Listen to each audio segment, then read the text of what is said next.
Latias free, which is never good.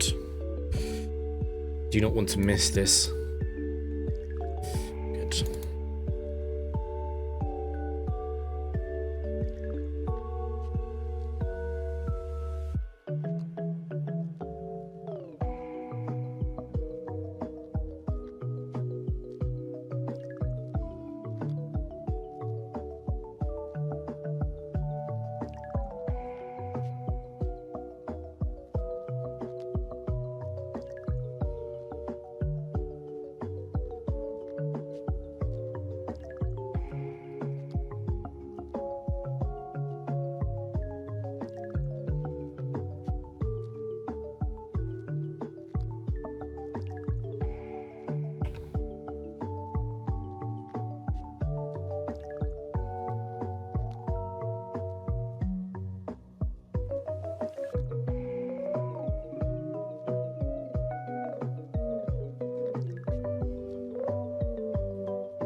It's fine, don't worry.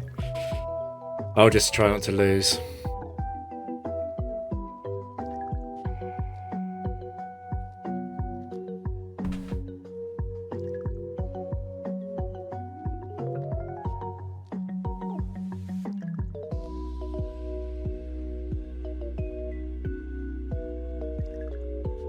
Yes, Latias, Latios, and Executor. It's Medicham 4.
I'm gonna change the music because this is too generic for me, way too generic.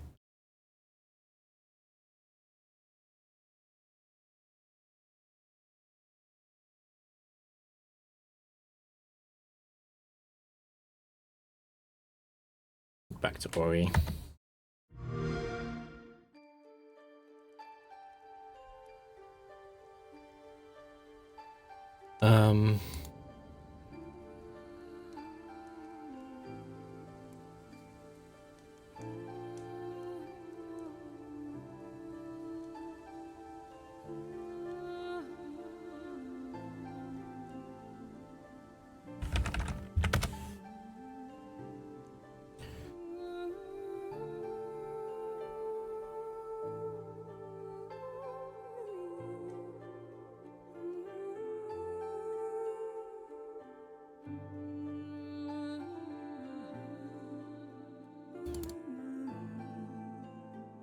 Wow, double defense. That makes this a bit less stressful.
I shouldn't have used Thunderwave. I forgot about Force Last 1.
Yes, if you check the FAQ. Okomons, clear body, outspeed, and cripple Mismagius, perish song. I think the worst possible lead is probably Lapras 2 still. Lapras 2 is the one where there's no real plan for Lapras 2. I just use Thunderwave and hope that it uses Perish Song and then that it switches out. Or that it wastes all the sheer cold PP.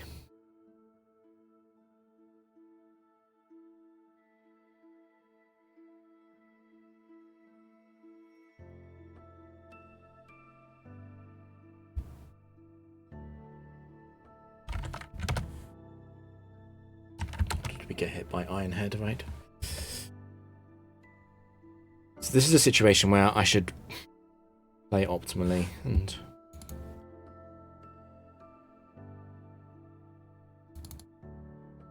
preserve the resource that is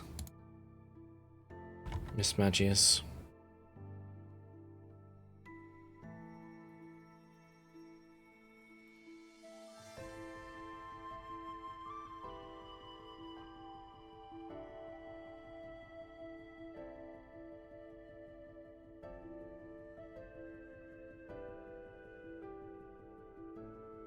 Yeah, there are a few other things that can be scary. For example, Staraptor 4 could crit Latias after only one use of Charm.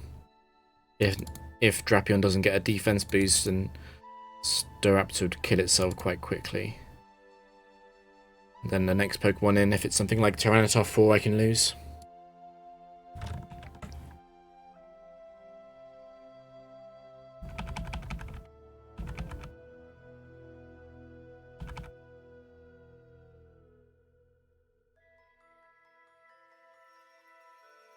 There's also Gastrodon 4.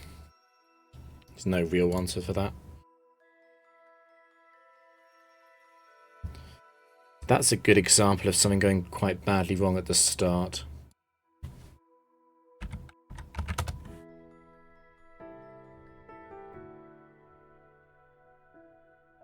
I crit Night Slash. Yeah, crit Night Slash probably does around 150.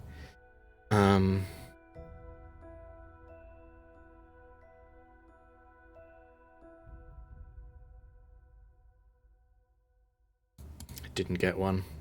It's probably too late at this point, although it does still have Flare Blitz, so I do need to send it to -6.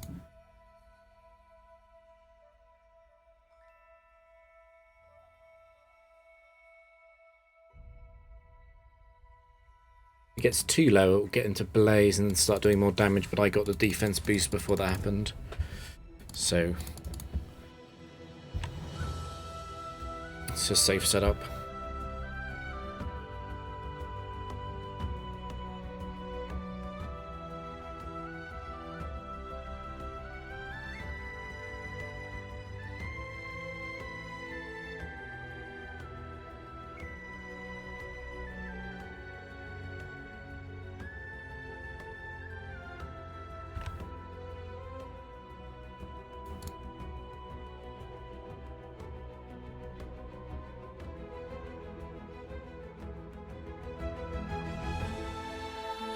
Gliscor 3 is another potential issue on the lead slot to break Sash with U-turn.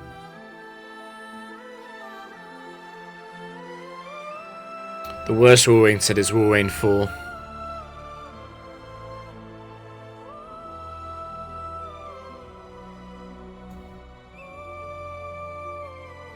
Okay, it's Walrein 2. That's not too bad.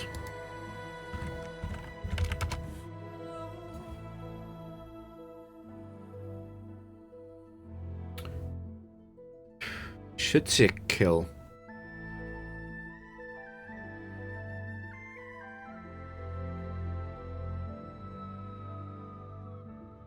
Without the life orb, it misses it. That makes sense.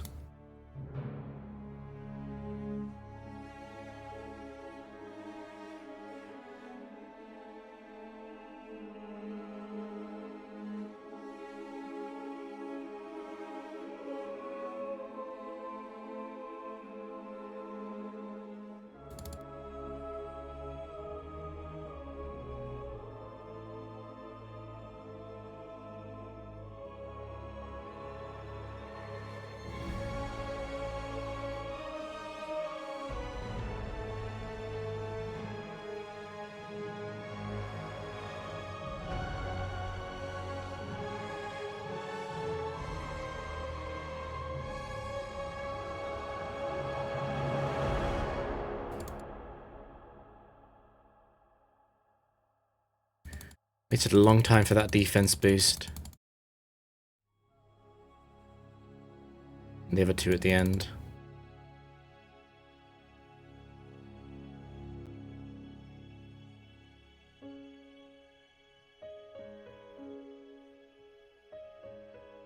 Abomasnow can be bad as well. The hail is a problem for Black Sludge healing. Abomasnow 2 could put me in a bad situation. Aerodactyl 1 can be annoying. That's Aerodactyl 2.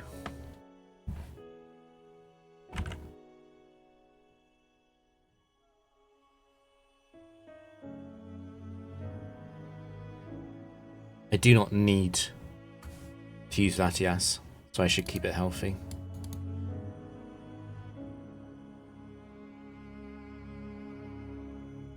Even if the Ice Fang freezes me, Fire Fang will remove freeze.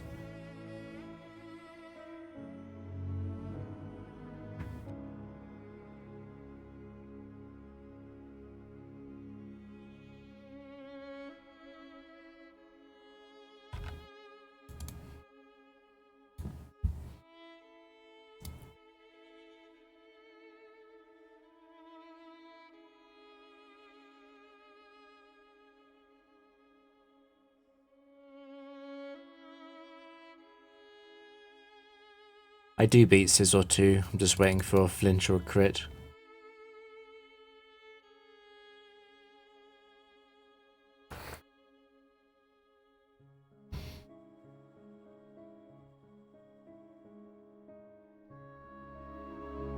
I'm going to skill swap, I think. Because rivalry is annoying. Luxray 3.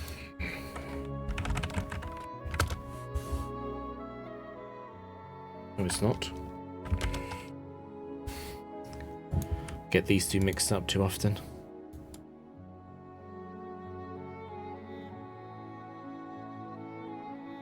She's going to flash. So I'm a little bit scared of getting fully paralyzed a number of turns in a row on Drapion before I get the special defense boost.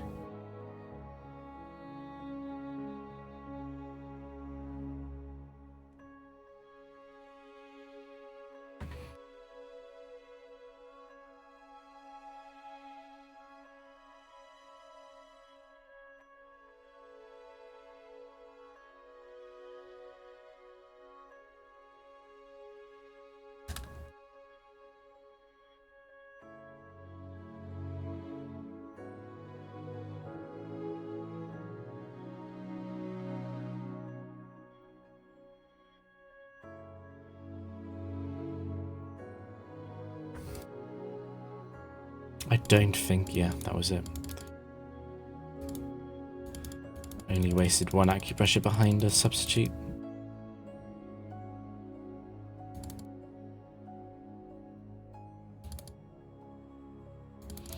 For Raichu to come in first there, probably was Raichu, it could have been Raichu 4 perhaps, but probably Raichu 3.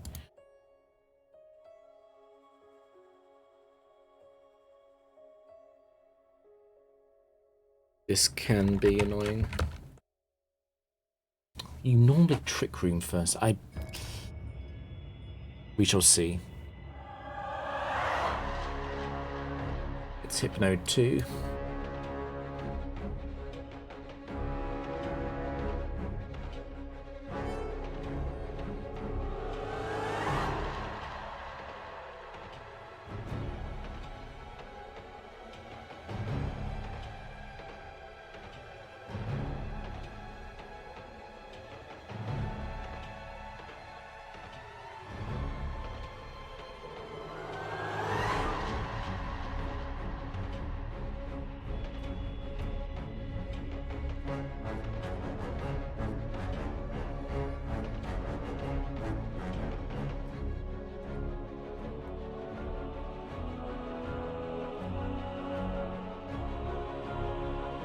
It can use Nightmare, that's the reason why I wanted to try and get it off as much Hypnosis PP as possible, but if I don't start setting up soon, it runs out of PP before that happens, which is even worse than the small risk of chain nightmares.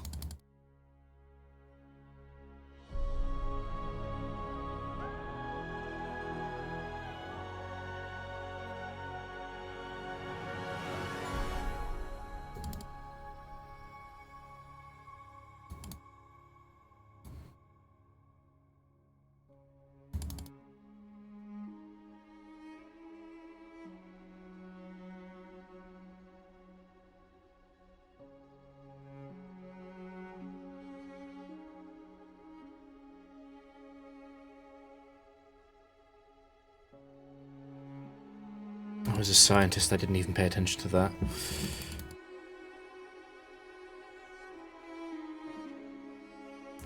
To be a tiny bit careful about this because of the Quick Claw Destiny Bond.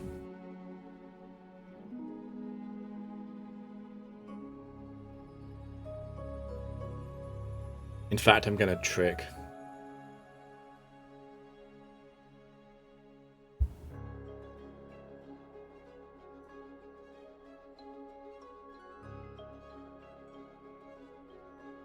Yeah, this thing is very good at burning me. This happened a lot of times before with Wheezing 4. When it's out of Flamethrower's chance of using Destiny Bond goes up dramatically.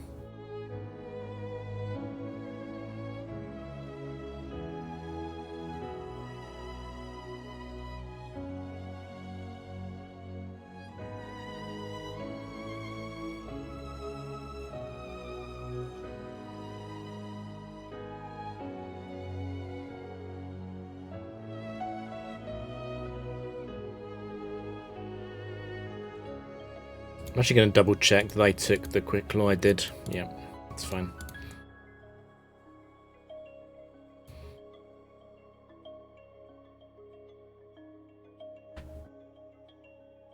Surprise Quick Claw Destiny Bond. Very embarrassing way to lose.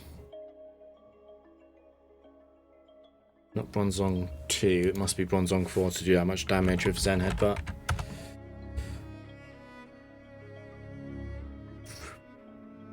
I have previously decided that I want to trick, which risks explosion only on one turn.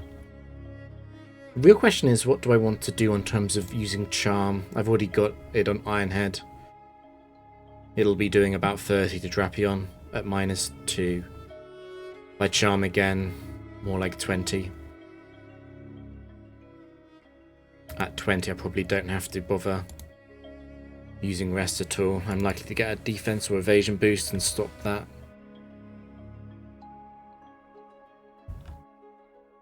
Hey Dana.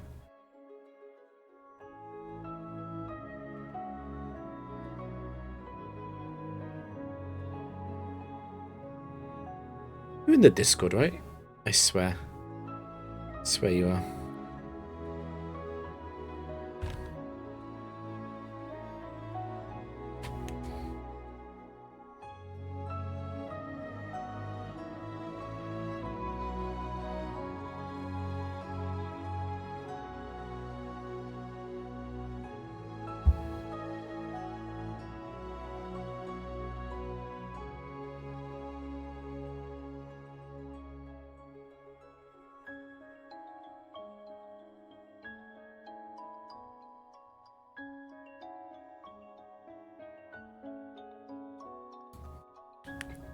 My bad, I thought you were already there. I'm sorry. It wasn't meant to be a secret.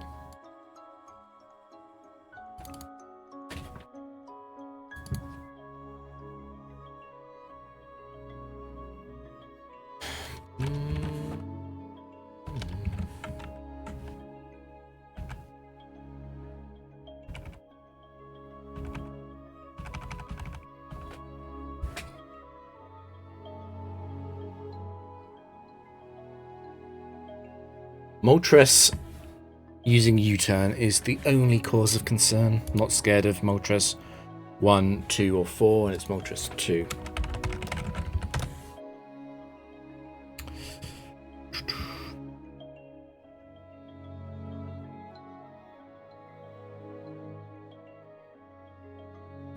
The reason I want to sit behind a substitute for Fire Blast is simply the chance of being burned. just run out of enough PP to... There, yeah, there we go. Just don't want to get low and get potentially burned.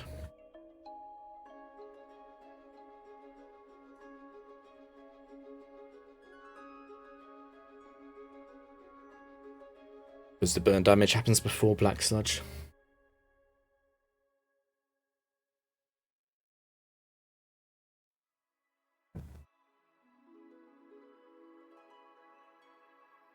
It would be a lot better if Memento had infinite accuracy. I am quite scared of missing Memento against a Bright Powder Pokemon. Lucario 1 would be bad. Both Latias. Heatran free. It's possible. I also wish Trick had infinite accuracy as well. That would be even better.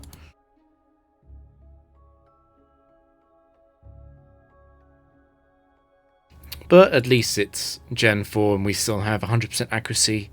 Thunder Wave. That's a really big deal.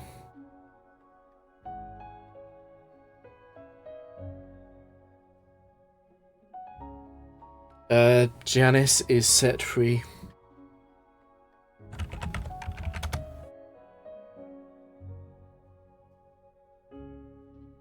T-Wave is more important than Memento is. Even if I got frozen on Mismagius, I'd rather use T-Wave than Memento, because T-Wave means that it will never get a chance to freeze Drapion. Unless I badly miscount Ice Beams.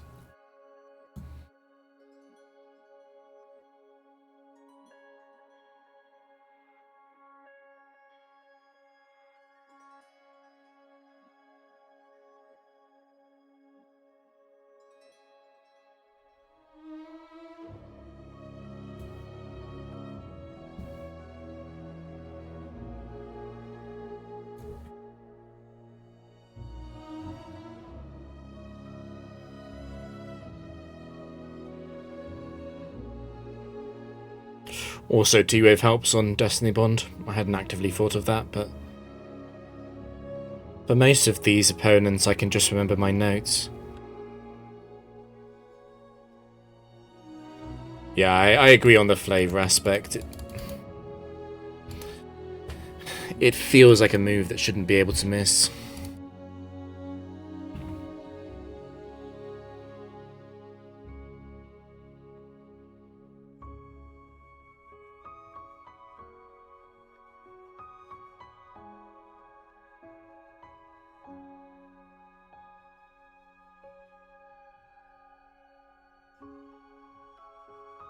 Manetric's only a problem because of Manectric 4, which has a lax Incern, so I'm going to Trick to cover that. The Shucker Berry. Manectric 1 is annoying, but I'll probably trick it into Thunder Wave.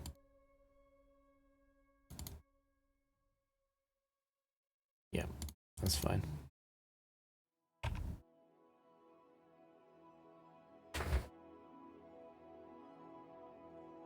Thunder Wave setups aren't ideal because I'm not guaranteed to always be able to use Substitute into Rest and remove Paralysis from Drapion. Obviously, once I use Substitute, I can't go back to Acupressure.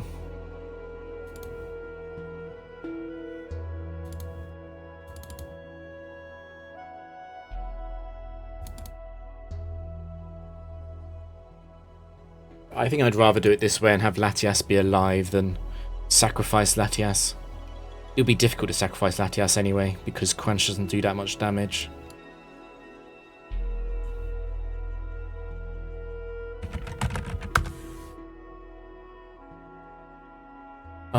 I think I'm just gonna switch immediately.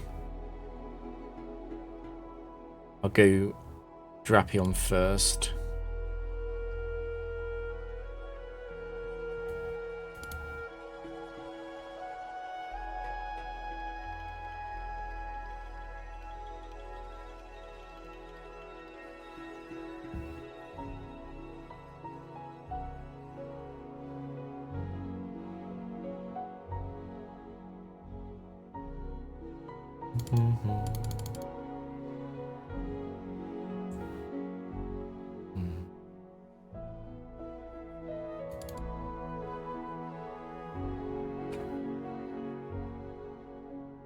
Here's my defense.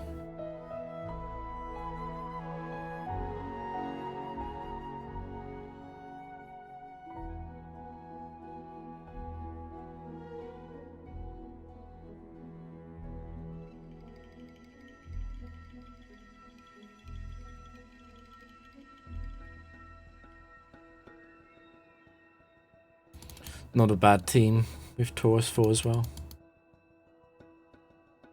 It's Gallade, but there's only one Gallade which could be a problem, and it's Gallade 2 because of Bright Powder.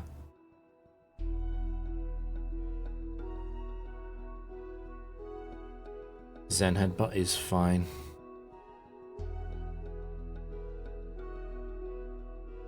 Gallade 1 can't do enough.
I'm not sure which Parasol Lady that is. It is Angie.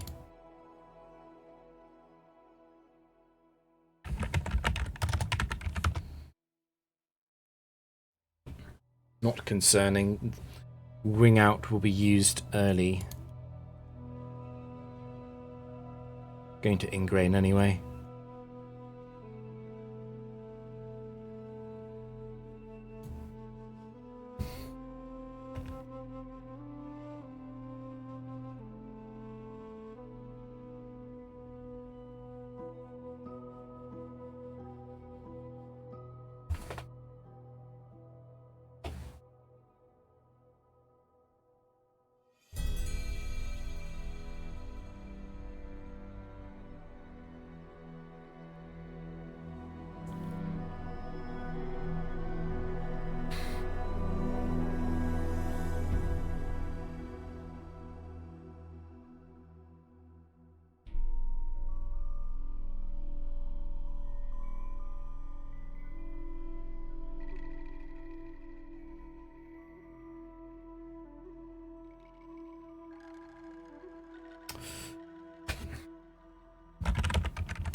I don't have to go Latias. I don't have to Memento either. Skarmory 3 is weak enough that I can just rest on the Drill Peck.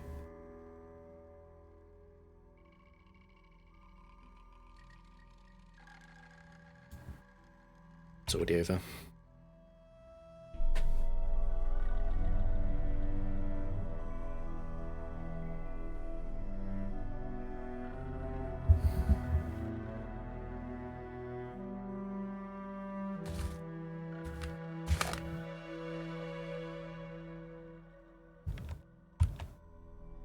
Nice.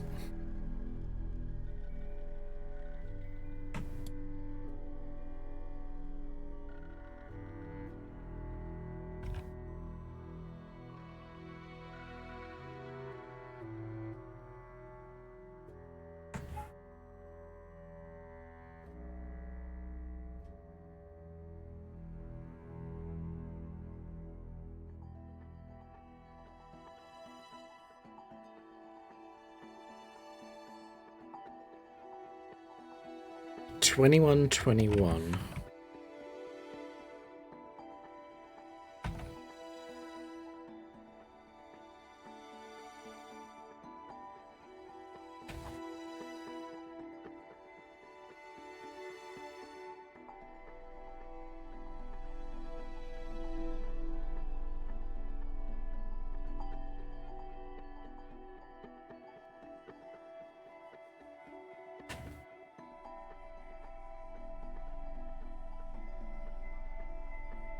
It's Bronzong 2, which is good news. I don't care about Bronzong 2.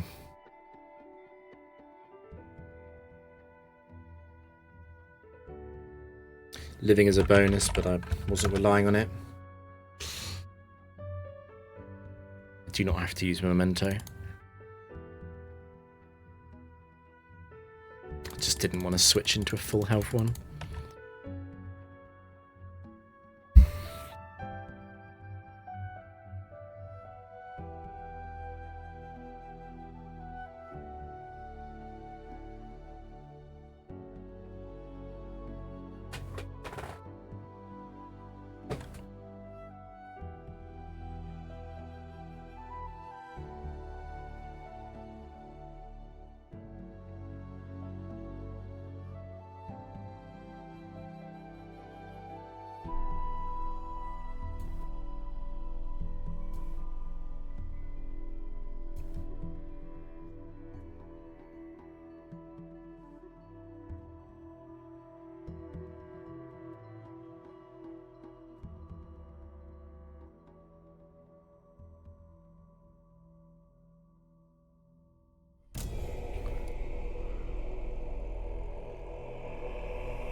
Almost certainly double team and just thinking that I want to get in charm as quick as possible. I also don't have the charm though.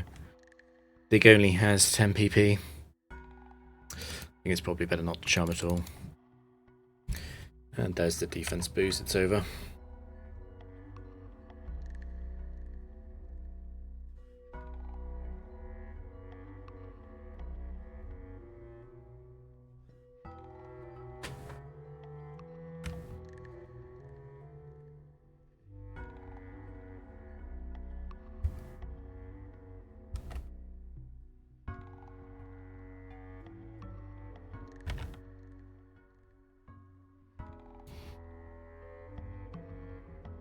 Pretty sure that last boost was given to me by Swagger.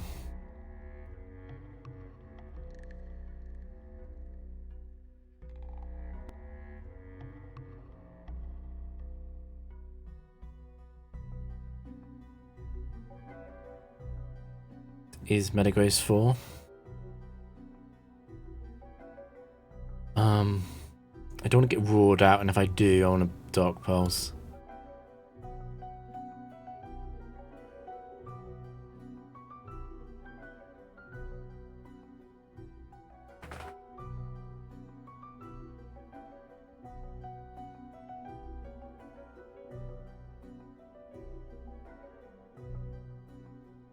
I don't care about rivalry on male Luxray for obvious reasons.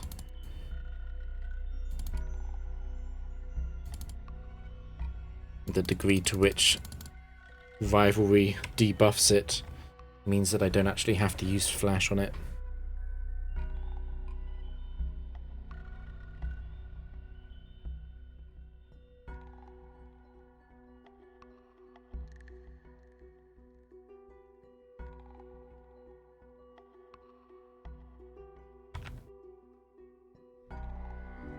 Yeah, well, my Mismagius is not running anywhere near full HP because it needs to be lower to reduce the amount of recoil certain moves do, but also to make sure that certain Pokemon see kills against it. Actually very important for it not to be too bulky. Prevents Confuse Ray.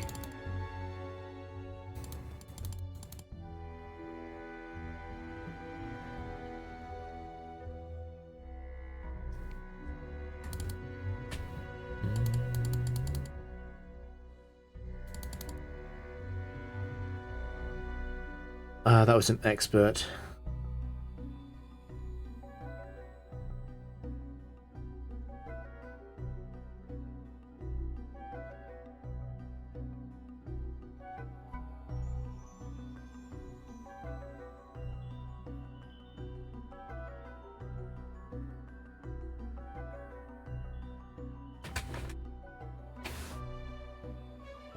I just think it's hilarious that Miss Magius was used. Oh, sorry, Mischievous was used so extensively in Gen 3 in different niche formats.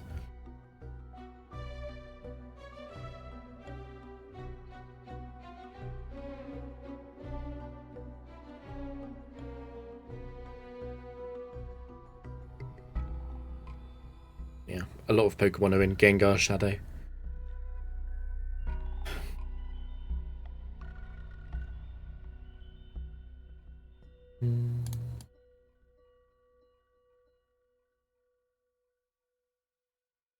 Fluttermane is very overtuned.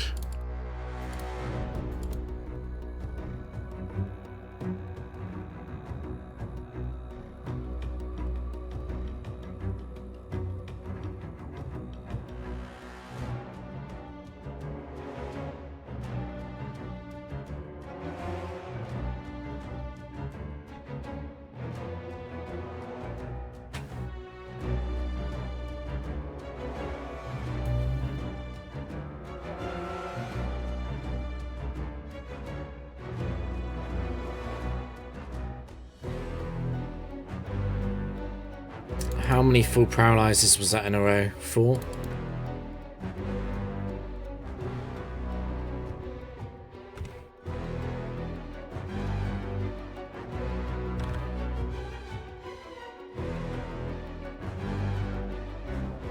I would say anything on the Switch still feels new.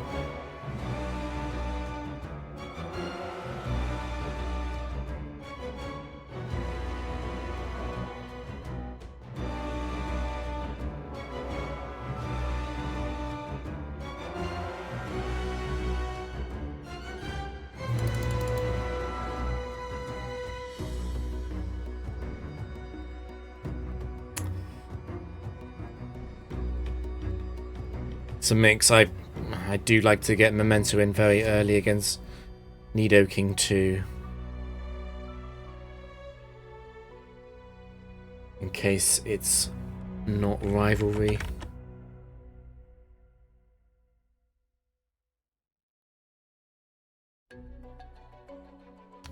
It really all depends on whether or not it's rivalry. On if I can set up or not here immediately. But it's another one, even if it's rivalry, even if it's Poison Point, I mean, I can still switch stall. What I can do is I can acupressure, rest, and then start the switch stalling to get rid of all the Ice Beam PP.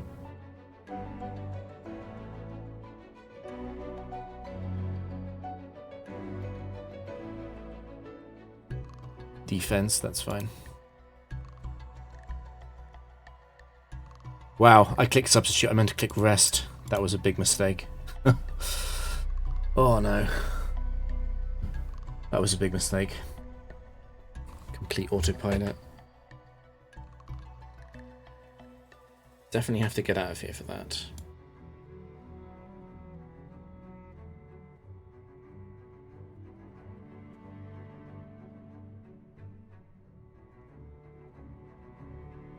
The newest strategy to rest and then switch into Ice Beams while resting. Can't do that anymore. How much damage did I take actually? I should have paid more attention to that. Did about 70 both times. So that will be... But it's got Expert Belt.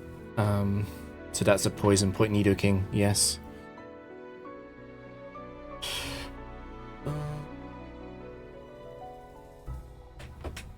Oh, hey Haru. I think that's Haru. Yeah, it must be.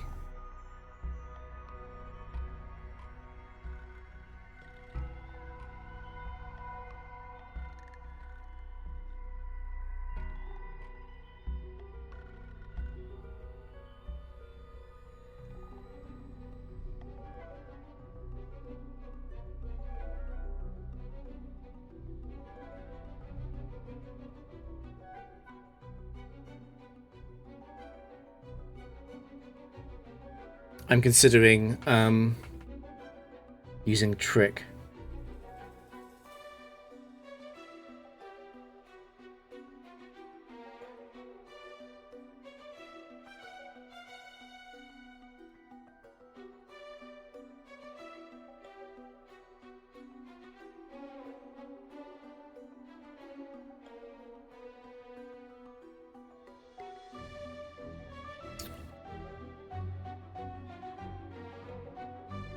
Yeah, I'd live 2 ice beams, yeah.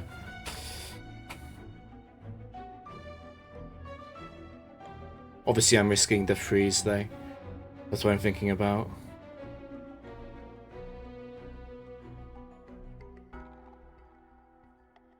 I would then remove the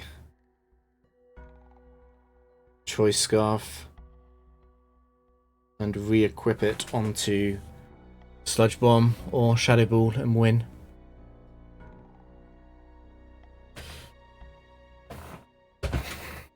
That feels like the best action. Alternatively, I just use Flash. Potentially I can flash, switch, trick. It's a pretty short setup though.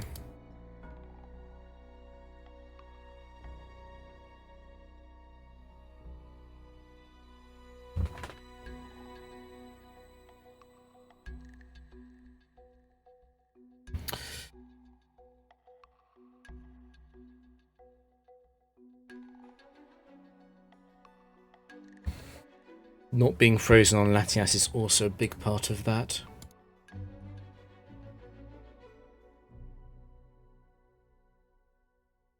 Okay.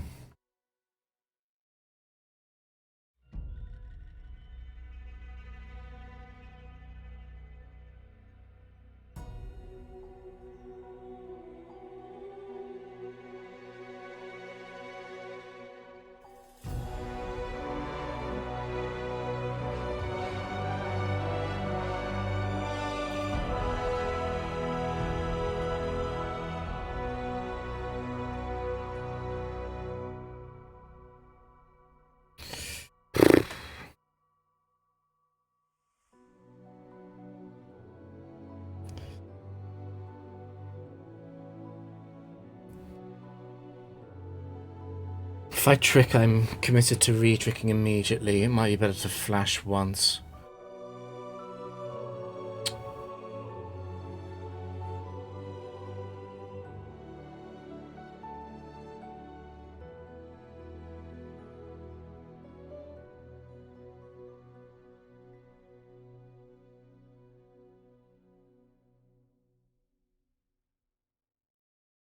I can also switch stall. I can switch stall the earth powers.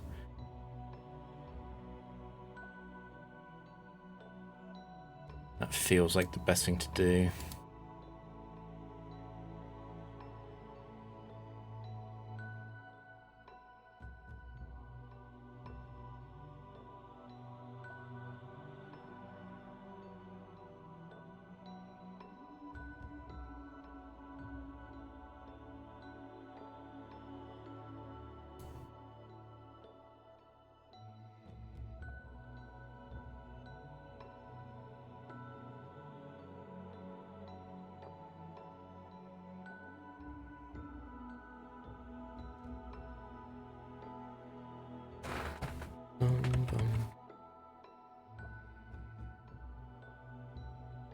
Should have maybe taken this whole thing more seriously.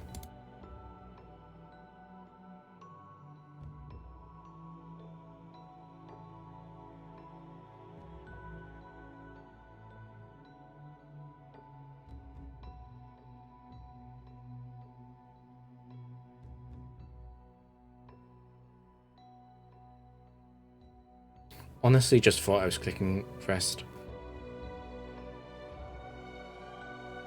I wonder what the chance of being put outside of substitute range after 2 was.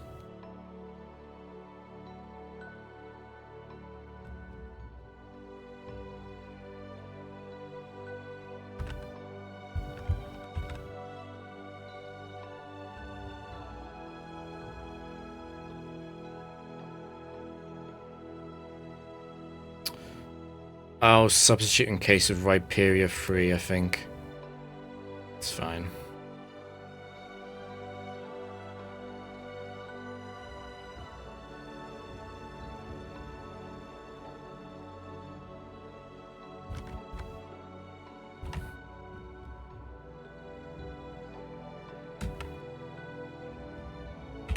Below King. Making a note of that for later.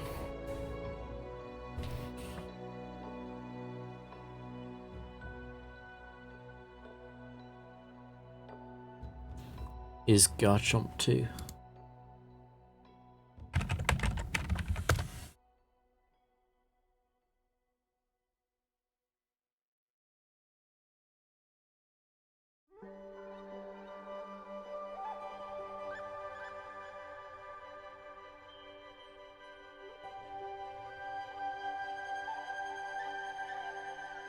Earth Power.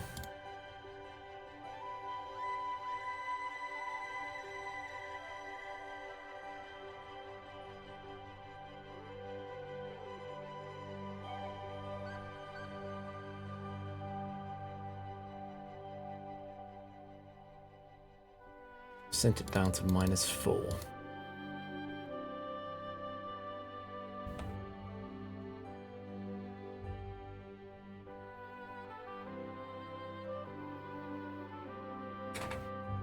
Yeah, although a powerful special attacker with Ice Beam is probably close to the worst thing that could have happened on. Doesn't get a lot worse than that, really.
I don't think so, because Regice doesn't have a super effective move on Drapion. If I forgot to skill swap, that would be bad. I don't think that would ever happen.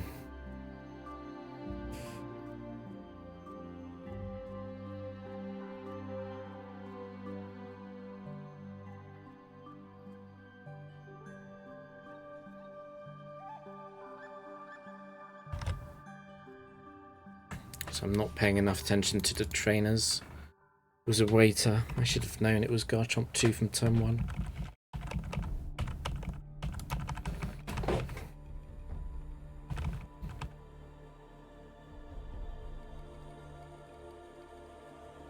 It's only one Starmie that's a problem, which is Starmie 1. It's Starmie 4.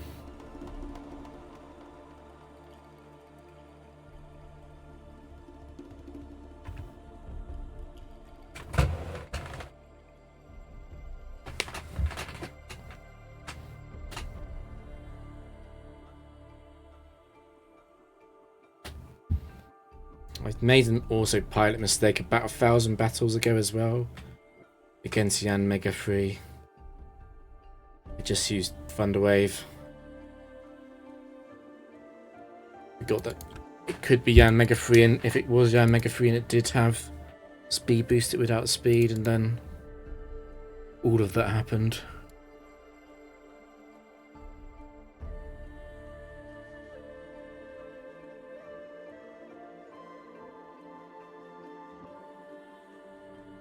It's a Warlord 2.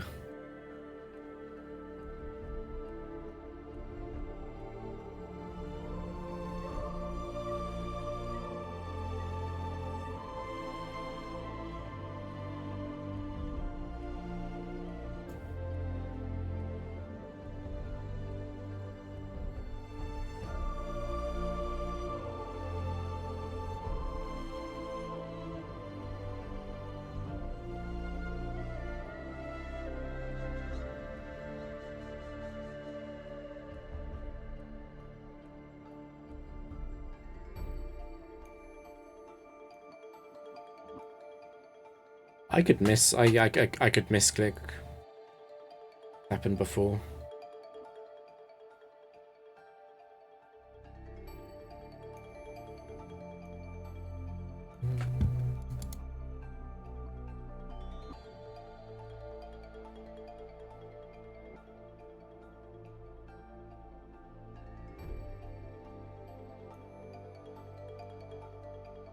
I'm not gonna wait.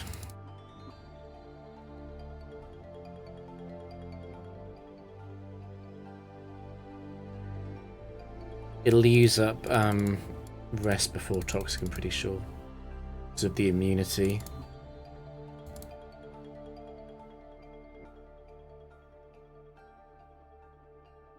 That's Magnezone 2. Interesting. Yeah, I haven't seen Psych Up spam in a while.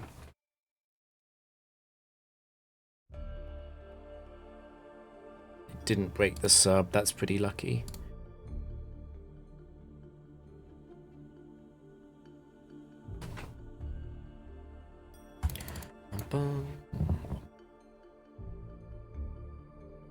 It's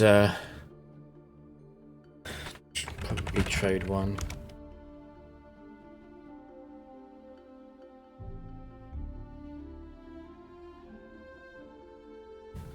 Never mind.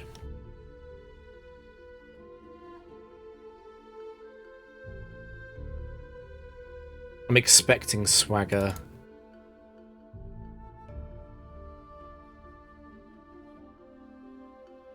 It's on Thunderwave, that's what I wanted.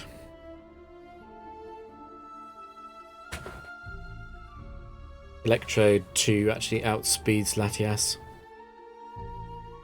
It was not guaranteed to Thunderwave there at all.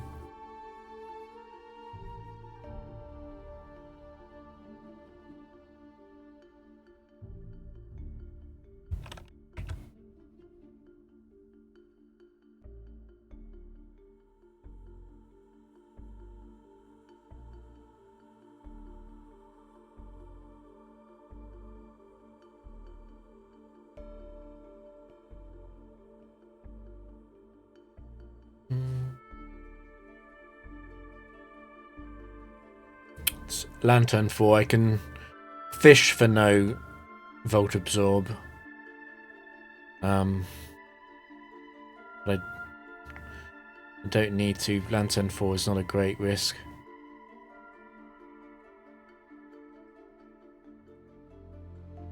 It's just the fact that Thunderbolt could paralyze me at lower HP.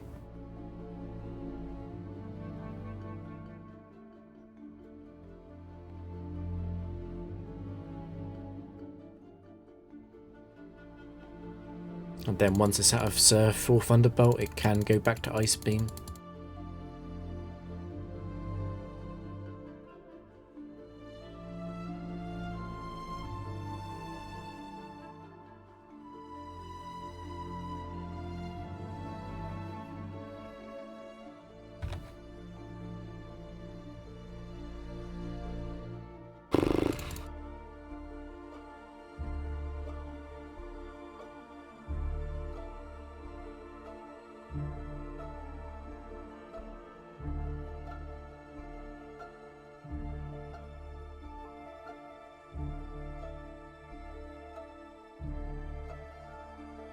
Electrode 4. I probably should be tricking this, really.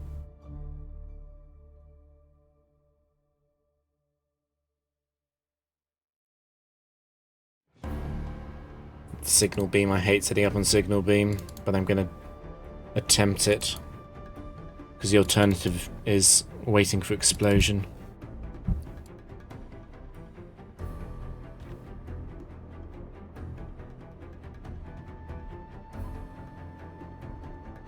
Special attack is quite important against set 4 trainers. Do not want to be missing the Oko on Rhydon 4. I don't want to give Tyranitar 4 in either. There it is. That's 2 fairly important boosts.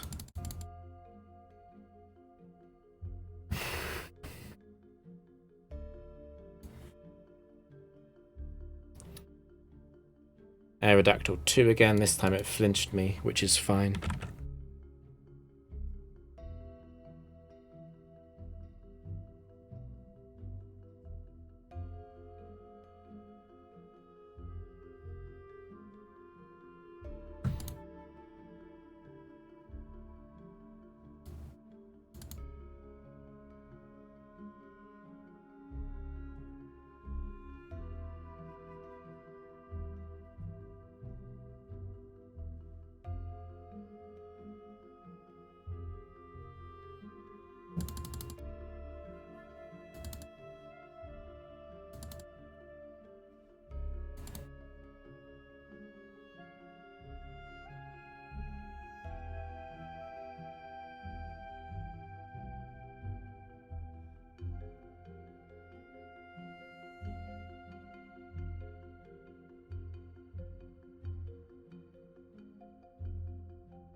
Nice psychic crit.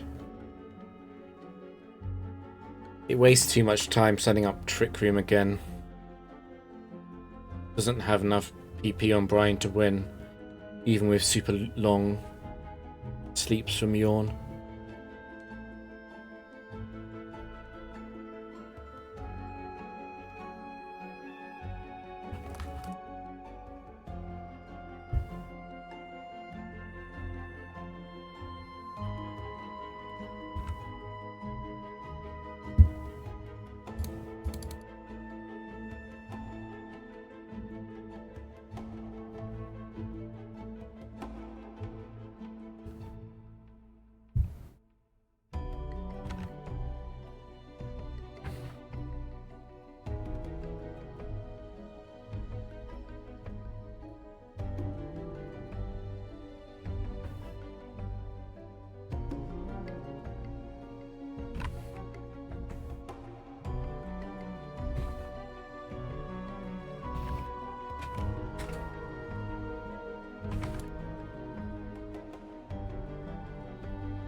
That's scary. It is Lapras 2.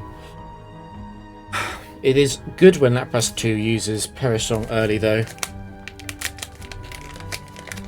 The worst thing that can happen now is that it hits 2 sheer culls before it dies. I mean, before it's switched out by the AI. That's really bad. Nothing I can do. I will preserve Mismagius, it's worth something alive still. That's terrifying.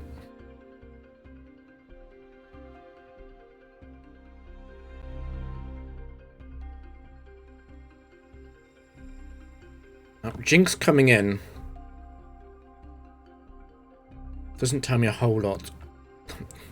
The Blizzard set is a bit more likely than the Ice Beam sets because Blizzard does a bit more damage. It's an Ice Trainer.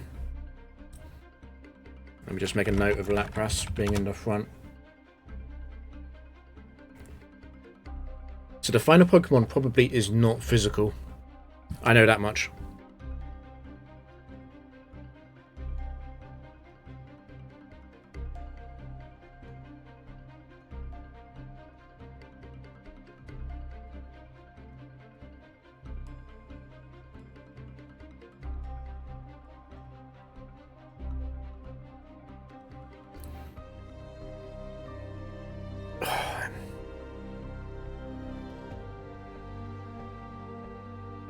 The worst case is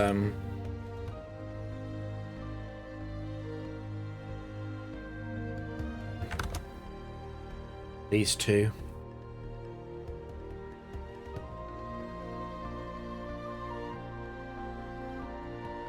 I'm not sure what to do. If I trick Choice Specs off Jinx 4, it does matter for Drapion.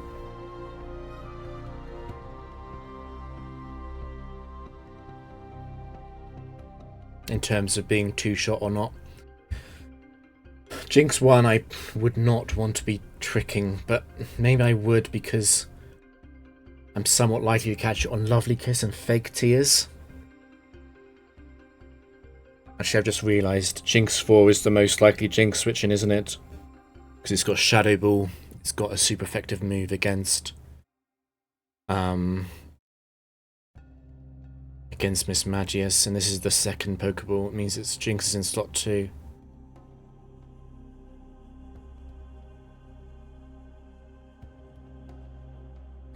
Yeah, it does. Oh, this is a really bad situation. Let me think about each one in turn. I think Jinx 1 I want to trick. And if Latias doesn't get frozen or crit, I'll go Mismagius.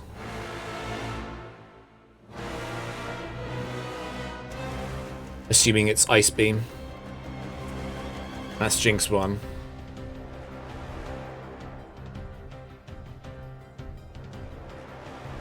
Jinx 2 I definitely want to trick.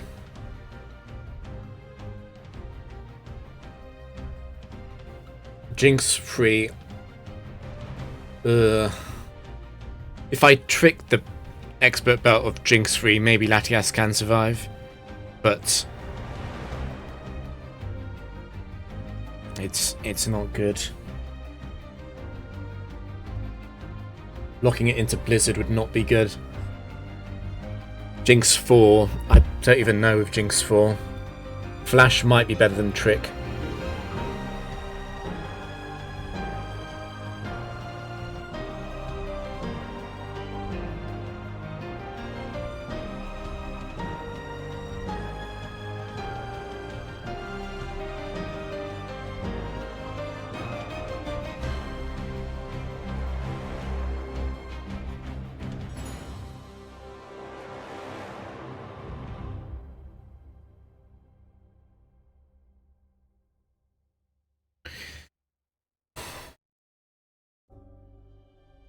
Definitely scared of these two the most, though. There's no doubt about that. I pretty much never survive Ice Beam. Scarf Ice Beam. I'd be fucked.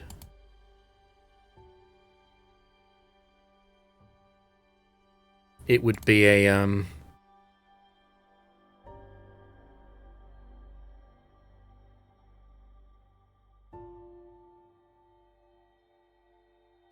yeah, that would be an acupressure angle.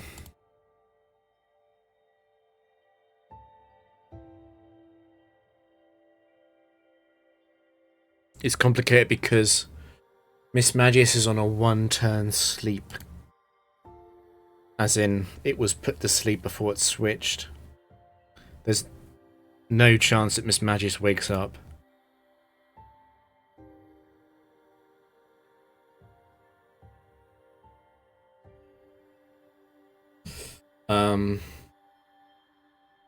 I suppose there is another option, which is I can Draco it. I can just Draco Jinx.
I don't like any option. They all feel really bad. Trick feels bad.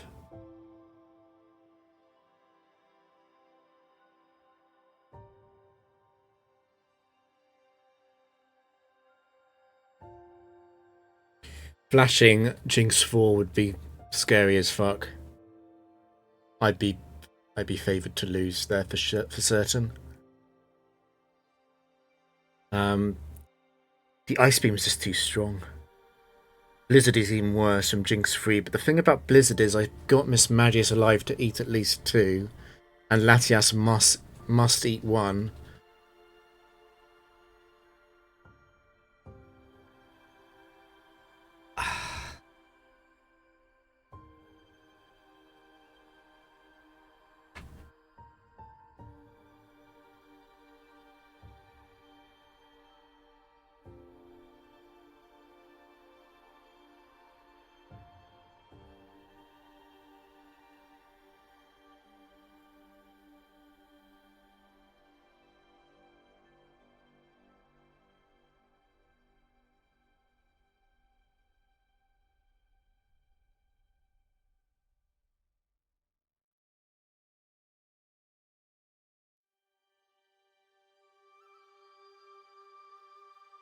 Draco is worse against Jinx 1. I do probably get 2 Dracos against Jinx 1. In fact, against Jinx 1 I would just switch out. I just sacrifice Mismagius.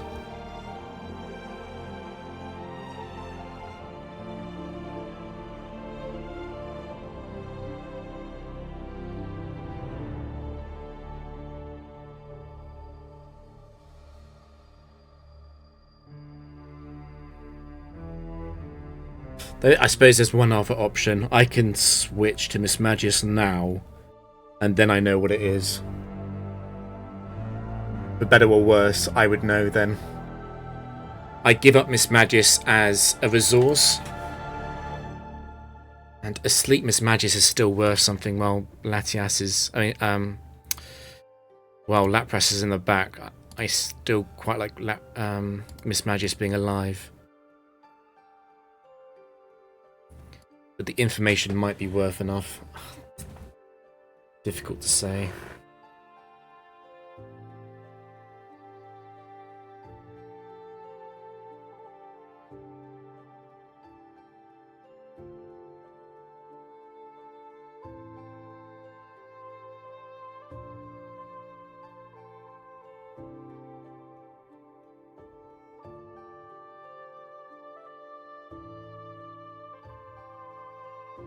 Perish hits behind the sub, yeah. Perish ignores sub. The Lapras is a big problem.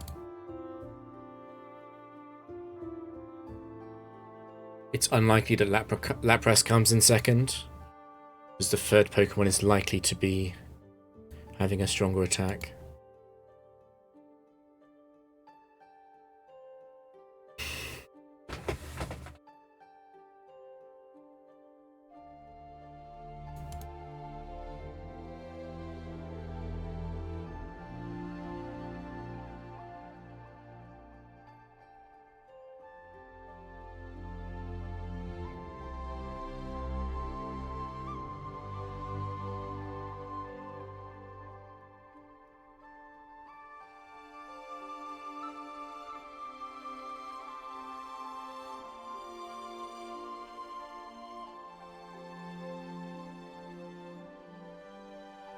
It's very likely to be Jinx 4. That's the issue. That's the most likely one by far. It's got Shadow Ball as a super effective move to consider by the switch in AI algorithm.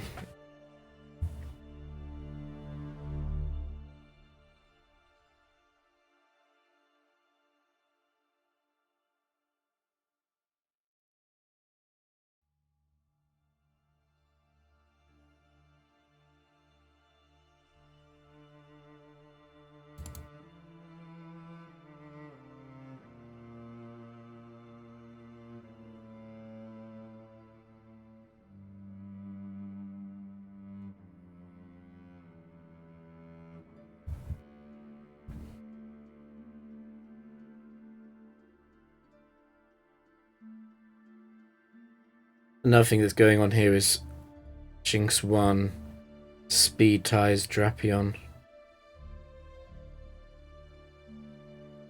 Don't think it... Not a lot I can do about that though. It does make the substitute plan to PP stall Ice Beam a lot worse.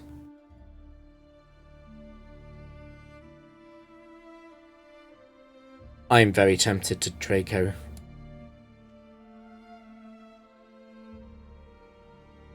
If I 100% knew it was Jinx 4, I would Draco, I think.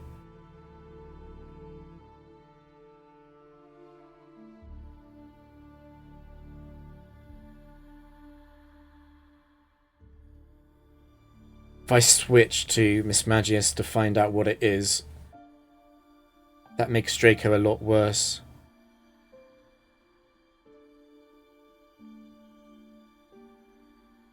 Because it would mean that Drapion would be alone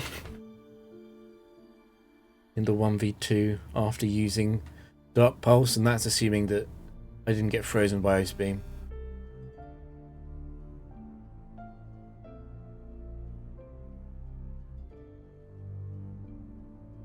I could do that, yeah. That's what I would do against Jinx 1.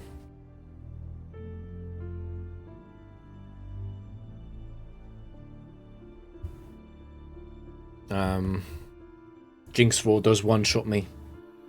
That's the problem. If I don't trick. Hey, Goku.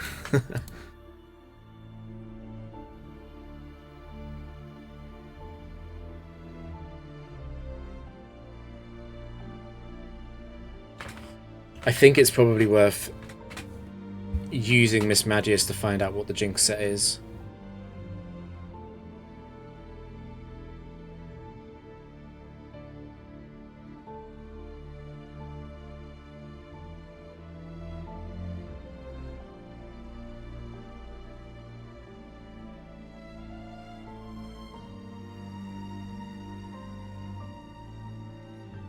Let me think more about Jinx 3. Jinx 2, okay against Jinx 2 almost no matter what happens. As Jinx 3 I would switch and it would see a kill on Blizzard and Energy Ball.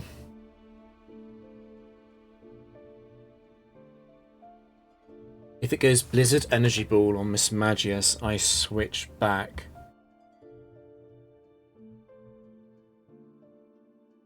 Got 4 Blizzards left. At that point, I probably would just flash. And it would have to hit... No, even if it hit all 4, I would win because of substitute. Because Blizzard wouldn't do enough to put me out of range of being able to substitute twice on Drapion. So Jinx 3, I'm actually fine.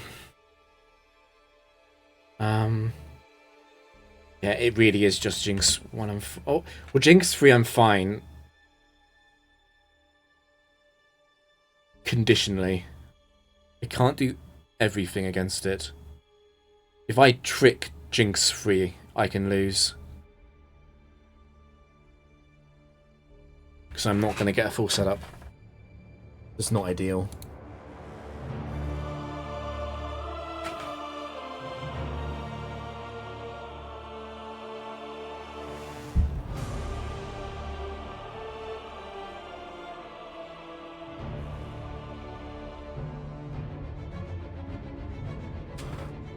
Yeah, it's annoying. This is all Lapras 2's fault, though.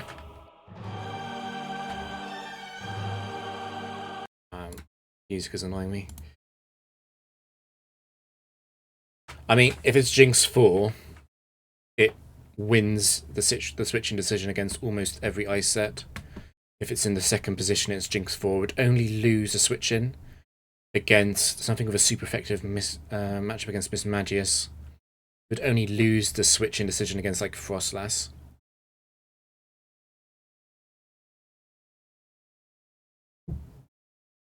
And Weavile. That would be it. Otherwise, it's always Jinx 4 winning. Jinx 1 isn't actually that likely to win the switch decision for Miss Magius. Because Lapras 2 has roughly equal attack and special attack. Jinx 1's best move against it is Ice Beam, which is sort of... There are plenty of ice types with a move stronger than Ice Beam against Miss Magius if it's used by Lapras. So I don't know. It's like... I don't know. Like a 50% chance it's Jinx 4. 25-30% chance it's Jinx 3. Bit lower for Jinx 1, and then I guess Jinx 2 is also higher than Jinx 1, so it would be roughly in that order. Jinx 3 is fairly likely to come in as well. Blizzard wins a lot of switching decisions. It's very important though. I must not, it's not must. I wouldn't lose immediately. I don't want to trick Jinx 3.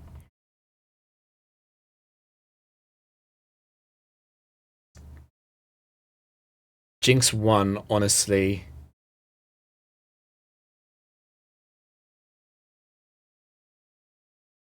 Honestly, I probably do want to trick Jinx 1. That probably is best. Jinx 4 is complicated. Jinx 4 one-shots Latias. I can trick, and then I don't get one shot. The Jinx 4 kills Latias and Miss Magius with 2 ice beams. If I trick it, it's faster Miss Magius, so I've got no chance of waking up with Miss Magius. Then it's got 6 ice beams left against Drapion, and even if I've tricked Choice Specs off it, it'll ice beam, ice beam substitute, ice beam rest, and then it'll have 3 ice beams left. It will kill Drapion, so I would just lose if I trick. Against Jinx 4, so I'd have to, if I tricked that it was Jinx 4, I would have to use Acupressure. It would be the only chance. And I'd have to get special defense or evasion. That's not ideal.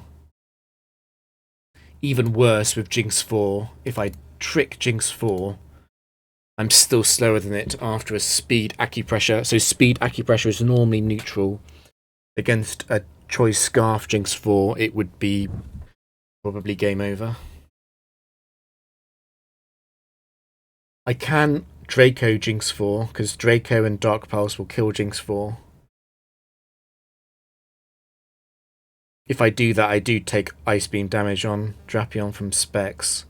So I take about 120 damage on Drapion. And then I kill it. So it would then be a 70 or HP roughly Drapion, and an Asleep Miss Magius against Lapras 2 and something else.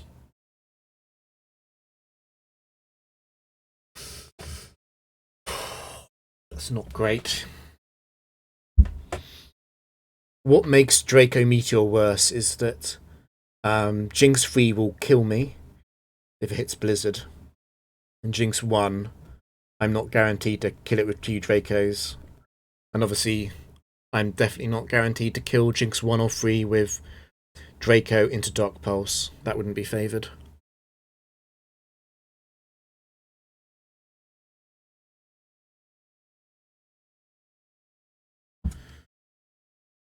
I need to think more about Jinx 3.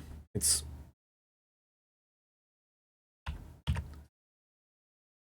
is quite a bit more likely than Jinx 1 is. I'd want to trick Jinx 3.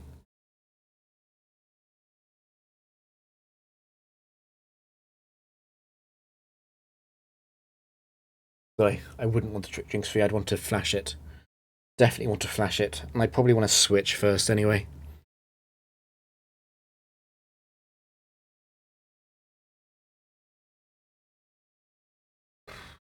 Let me turn on the music.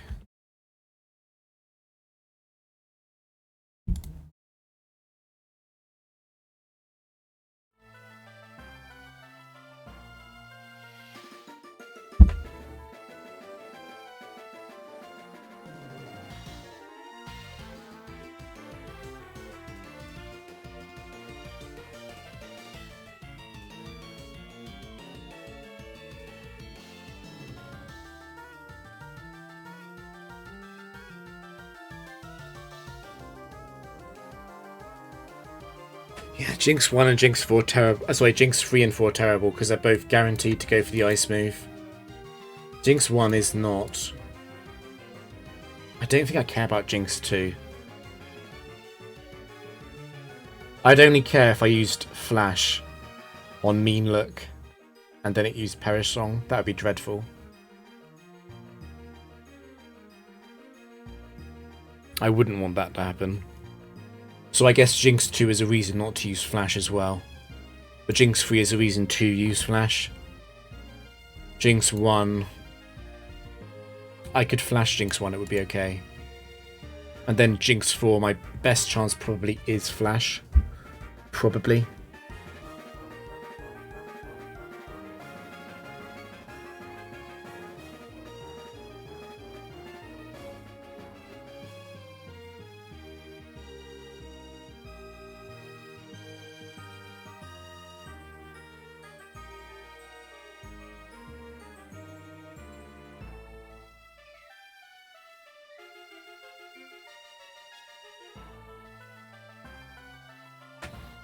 Let me just revisit. When Jinx first came out, my first thought was Flash. Then I thought more about Trick. I also thought about switching to Mismagius to see what move it uses and see how much damage it does, so I know which set it is. If I switch to Mismagius, I'll definitely know which set it is. I'll immediately know based on how much damage Ice Beam does, or based on a Jinx 2 move, or based on Blizzard from Jinx 3. Another option is Draco Meteor, which is good if it's Jinx 4, basically. I'd rather Draco Jinx 4 than Flash it. But if I lose Mismagius, I think that changes. I'd rather Flash.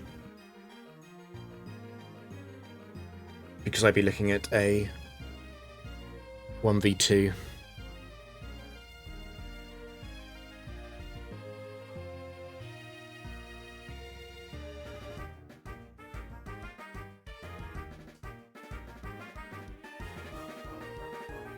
The other question is, if it is Jinx 3 or Jinx 4 and I Draco, would I go Mismagius first, or would I keep Mismagius for the Lapras reset? Because I could try and go Mismagius, and if I can get T-Wave Memento off, I can win, probably.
I think Flash is a bad idea into Jinx 4. The more I think about it, because Jinx 4 only needs to hit 2 Ice Beams within like 4 turns on Drapion. It would only be good if on the first turn Ice Beam missed and I could get a chain of at least 5 substitutes. Even then, what's the reward? The reward is that I don't kill it at low HP and I get like 2 or 3 turns of acupressures in.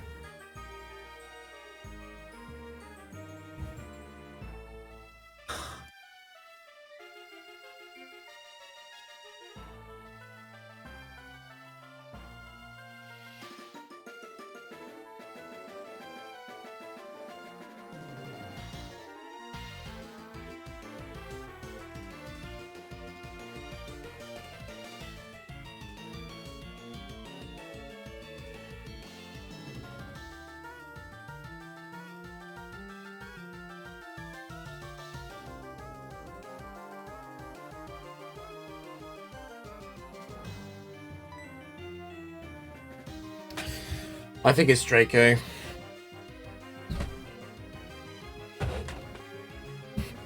The reason why Latias runs Draco is basically for situations like this.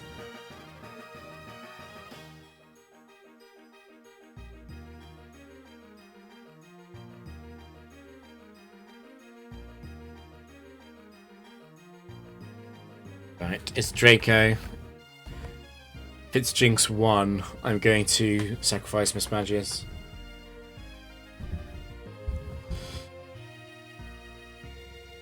Fuck, what would I do against... Fuck.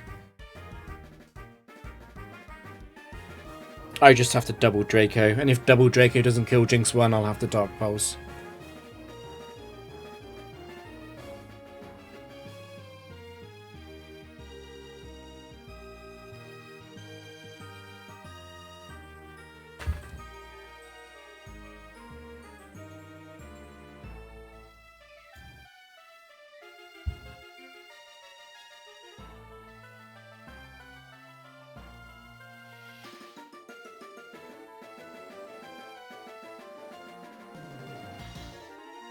I'm just thinking, what if the third Pokemon is like Mamoswine?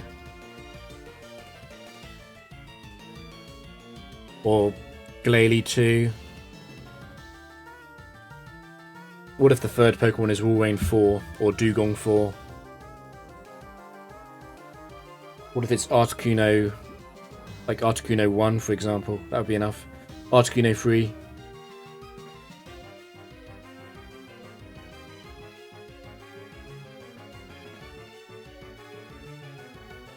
Would also be, I mean, Glaceon would probably could be a good outcome overall. Damage roll, double.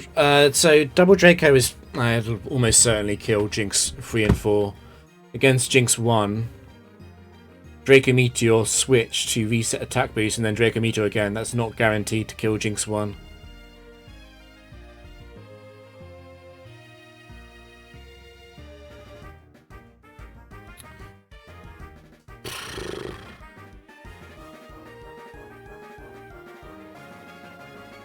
I think Jinx 1, if I click Draco, I'll have to switch out and click Flash. Which is horrendous because of the speed tie on Jinx 1 versus Drapion. I don't think I can do anything about it though. I think that would be the line. If it's a good roll from Draco against Jinx 1, I'll just go and kill it. That's fine. I'll say this now. I think the last Ice Pokemon has to suck. Like, I don't... Mamoswine would be an instant loss, I think.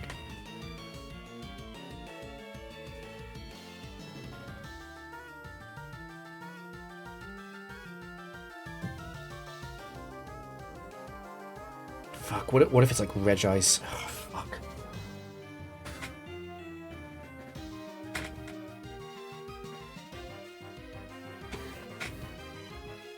There are a lot of Pokemon I would just be like basically lost to.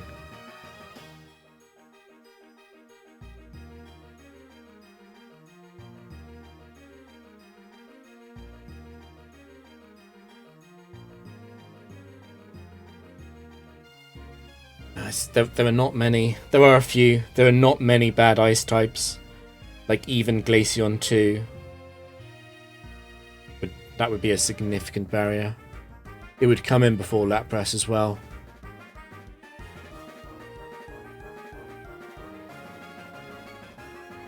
I can't set up Drapion on Lapras ever.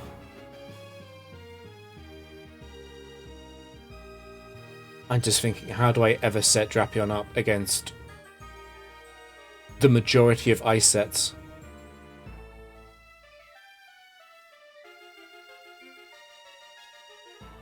Walrein 4 isn't even the worst one. There's like Walrein 2.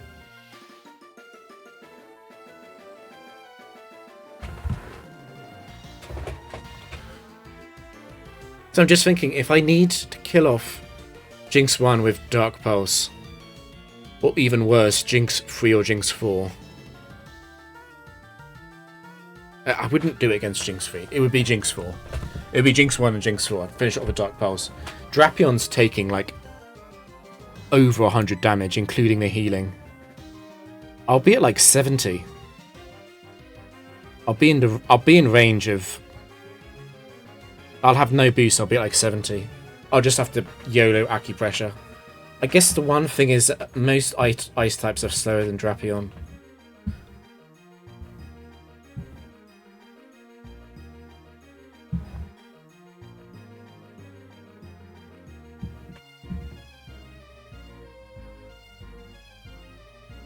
Yeah, I'm not gonna rush it. I'm just thinking out loud that Draco Meteor is the best way of dealing with Jinx directly.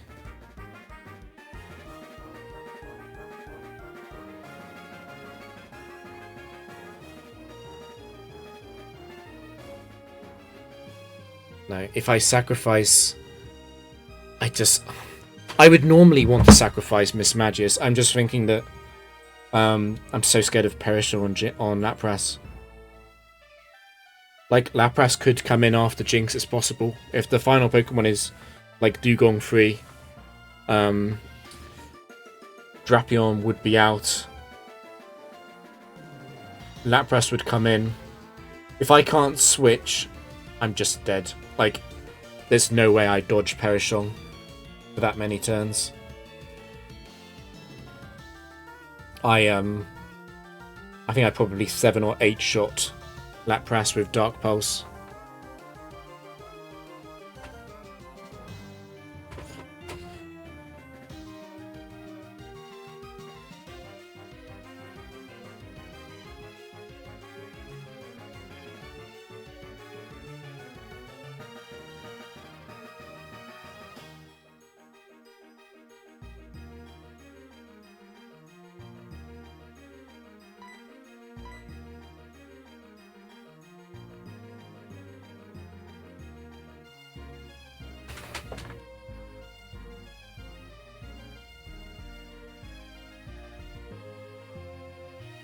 I don't think there's any damage rolls. No, I have a chance to survive if I remove the expert belt from Jinx Free, I know that.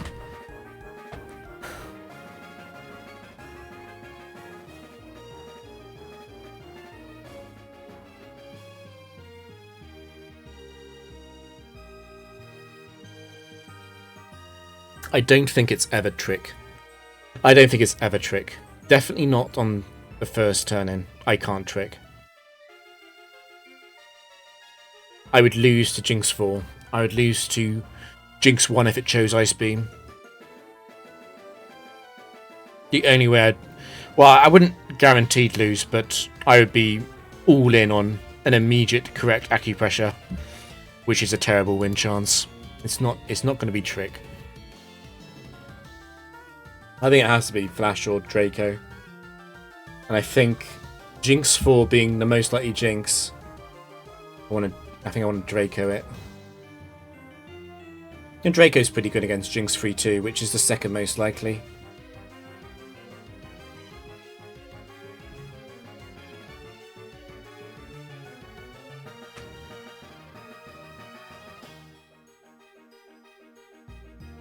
Oh shit, I forgot.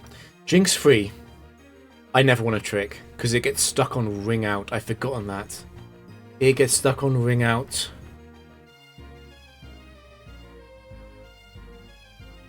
So I'd have time to do at least 2 acupressure. Although I am slower now. It's not great actually. I am slower.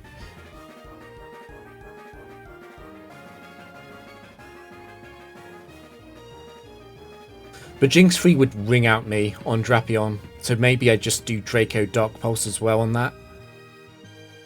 Not go for the setup. Could also go substitute, sit substitute, hope that a Blizzard misses. That doesn't sound too bad either, because I'm guaranteed another ring out after rest.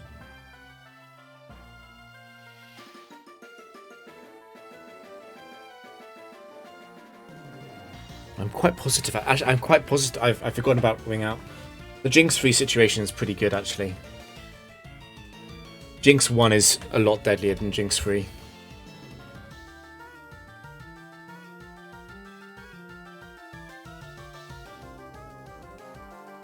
The more I'm looking at this, the more I'm realising that Jinx 1 is the worst case scenario by far.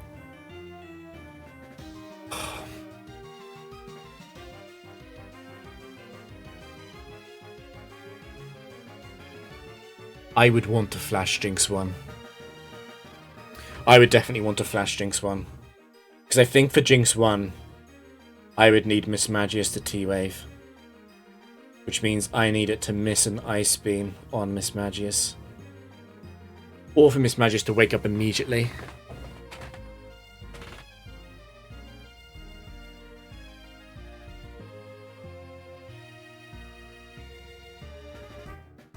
Fuck.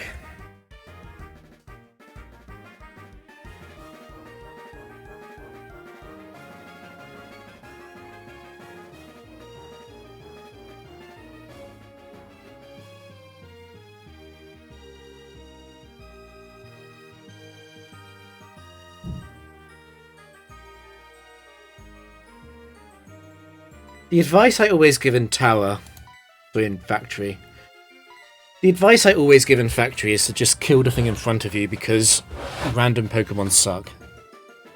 It doesn't apply as much here, but I might do it anyway. If it's Mamoswine in the back, or Regice or something, I think I'd rather lose to that than lose because I didn't Draco Meteor Jinx. Which isn't a completely logical way to play, but I think I might have to gamble on the Pokemon in the back being really shit.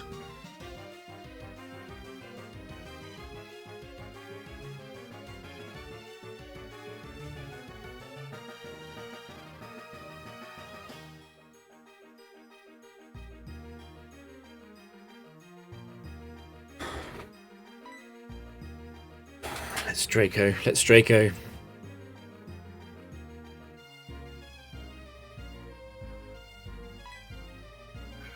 Oh no, immediately from the damage, if it's Jinx 1 or not. Jinx 1 it does about half to Jinx 3 and 4 more than... It's Jinx 3 or 4. Definitely Jinx 3 or 4. Fuck. Ah, shit.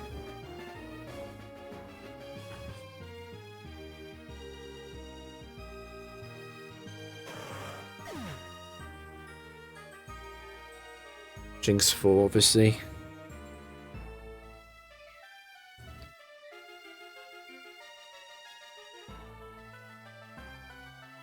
If it's a one-turn sleep,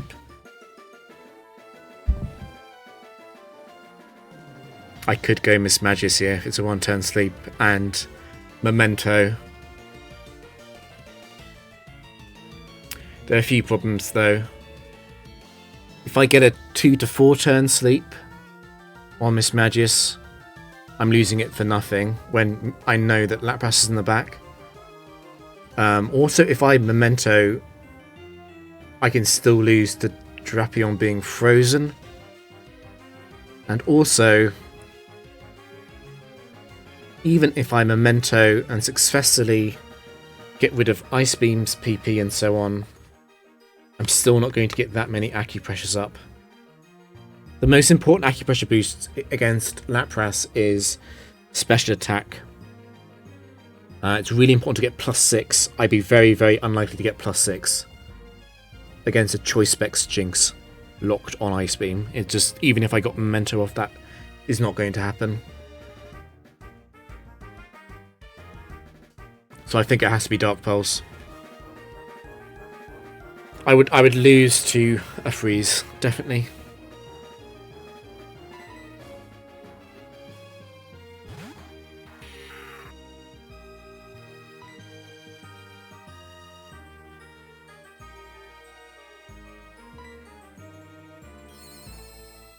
This is gonna do like well over 100. 109. Jinx does go down. I've got a fully asleep Mismagius and a 79 HP Drapion against Lapras 2 and something else. Fuck.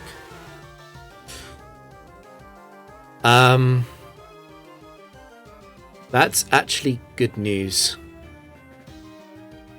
In the sense that it's not Mamoswine.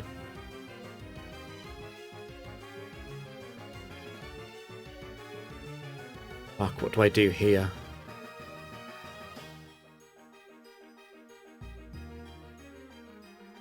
I can rule out most ice types in the game.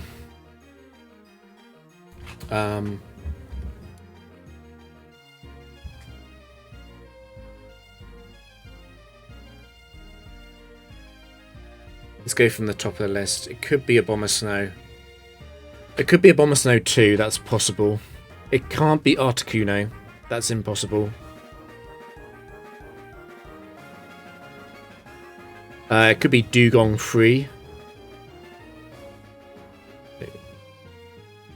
Abomasnow 2, Dugong 3.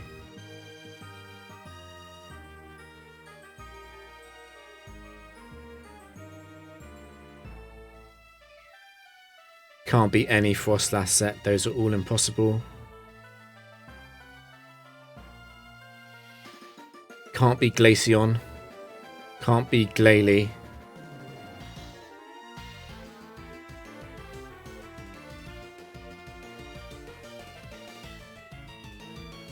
Can't be Jinx because we've already seen Jinx. Can't be Lapras, we've already seen Lapras.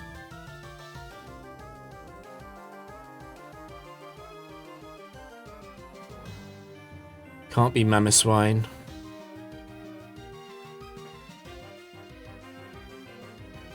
Don't want to miss any.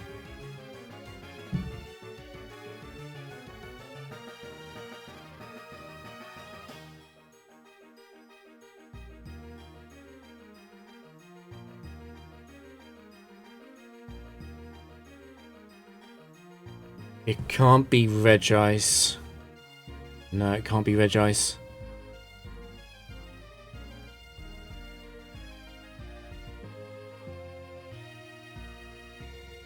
Can't be Celio.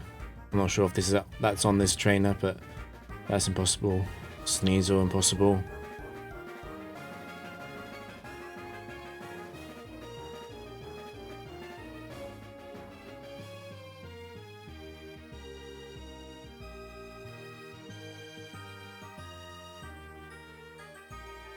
Be Walrein free, I know that.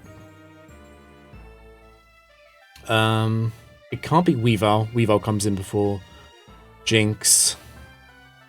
That's it. That's it. That's everything. So it's Dugong free. Wait, what was it? Abomasnow. Wait, it was Jinx 4. It's either Abomasnow 2, Dugong free, or Walrein free. It's one of these in the back.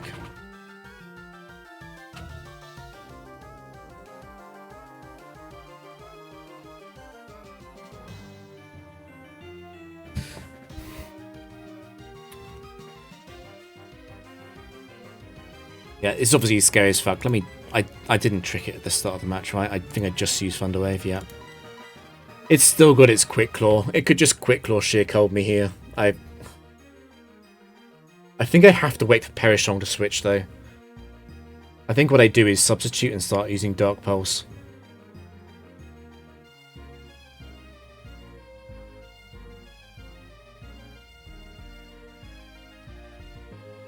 Yeah, I've just got to do that. If I see Perishong, I'll switch out to Mismagius. Okay, no Quick Claw at least.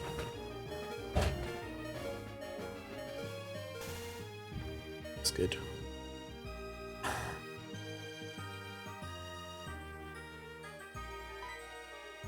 I'm considering. I could rest. It feels bad though. I'd only want to rest if it's a Abomasnow 2 in the back. That's the only one which actually does damage.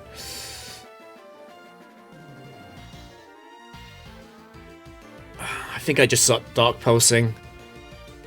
Because that adds the flinch chance on top of the paralysis chance. Lapras might not be Shell Armor. I might be able to crit it. And I might be able to 7-hit KO with Dark Pulse.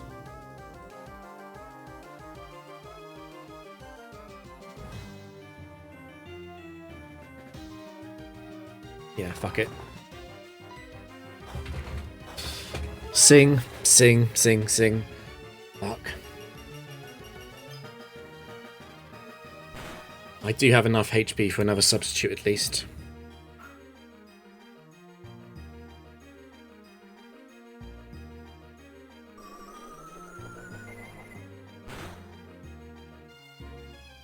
I'm in the same situation as before. I've just got to use substitute.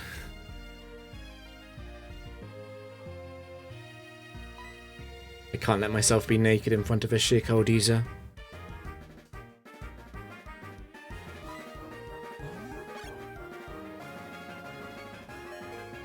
Sing and Confuse Ray both do... Oh, I really wish I would stop doing that. Sing and Confuse Ray both do nothing. There's a bigger reason to use Rest. I think I'm still going to use Dark Pulse though. Because I passively heal enough to substitute in 2 turns anyway.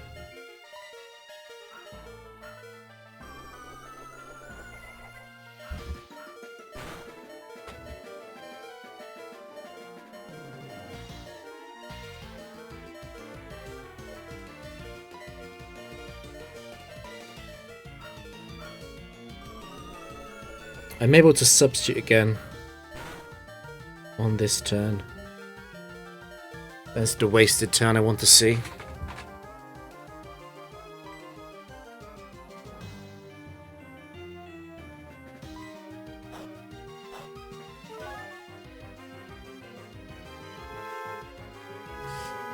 That's really bad.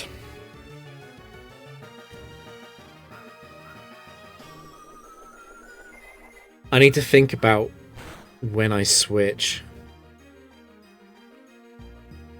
The worst thing that can possibly happen is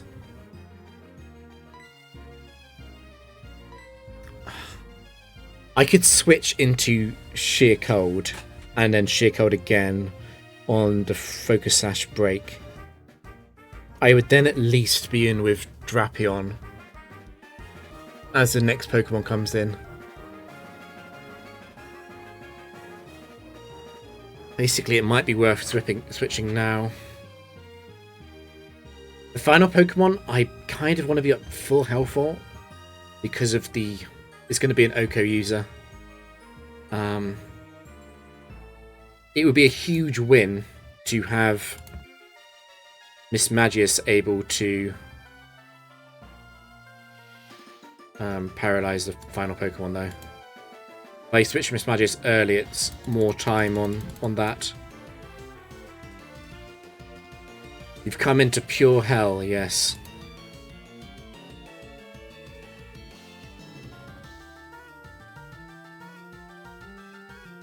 There is another consideration. So, I want to switch because I want Mismagius to wake up.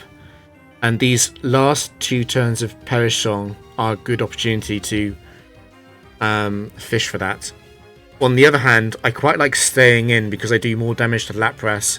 If I can get Lapras, if I can get one more Dark Pulse on Lapras, then I'm not actually scared of Lapras coming in later and using Perish Song, because I'll kill it before Perish Song resolves.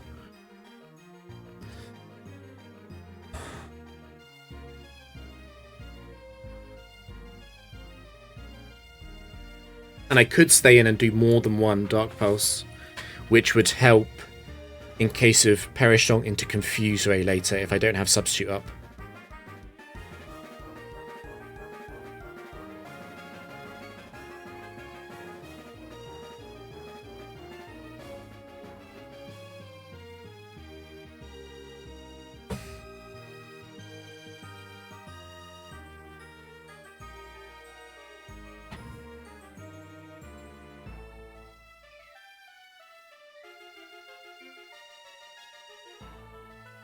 I'm also thinking Dark Pulse once, then switch.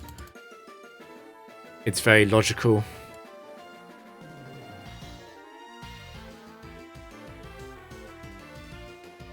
It dramatically drops the threat of Lapras.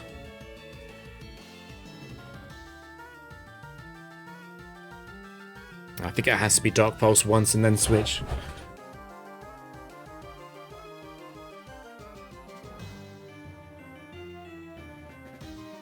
I can't rule out any of these, right? They're all just... Yeah, it's Salak, Blackson Sense, and Big Root, yeah. I know what the final Mon is. It's one of those 3. It has to be. Right, let's Dark Pulse once. So I don't lose the Perish Song later on in the match.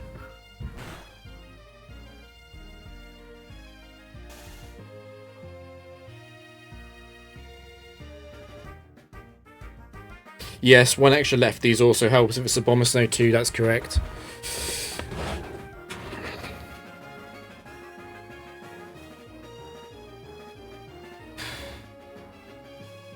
I think it has to be a switch here.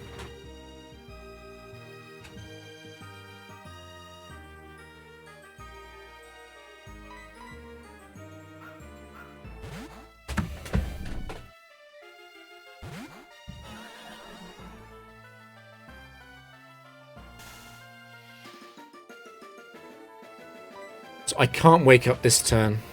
It's going to switch for certain. Should be fine.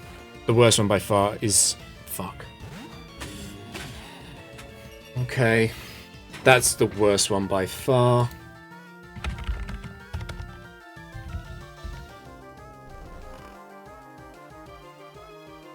There's several really bad things about Abomasnow, and finally. Focus Sash is gone. I cannot substitute as much, anywhere near as much against Abomasnow because of the Hail Chip. And there's also the potential of Leech Seed hitting Drapion.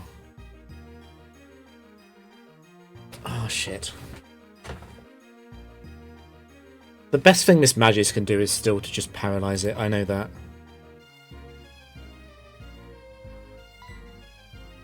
Okay, we don't wake up, but that was the first time we could have woken up. It immediately hits a Sheer Cold.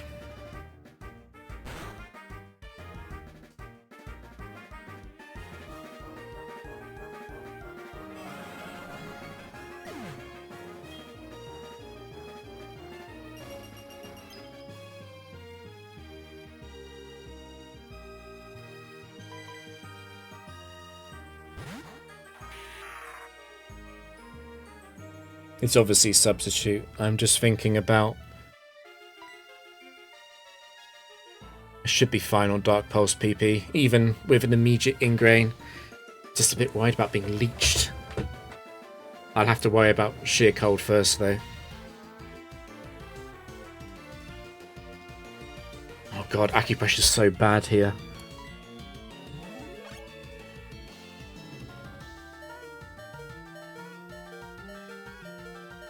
It's an important miss.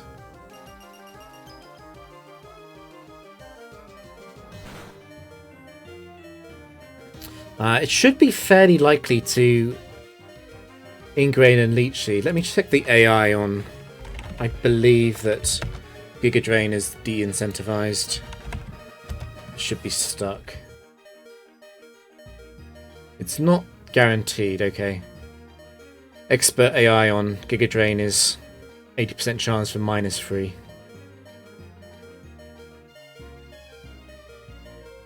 So it can use any move. It doesn't have to use Sheer Cold. It's just that Sheer Cold is slightly more likely than the other moves.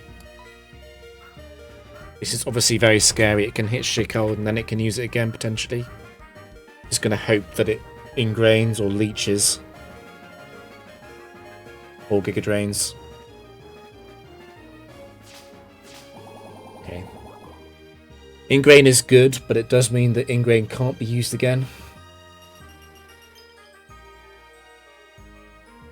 It's around 50 to 60% to Sheer Cold, factoring in the chance for Giga Drain to be at +0 and Leech Seed to be at +0.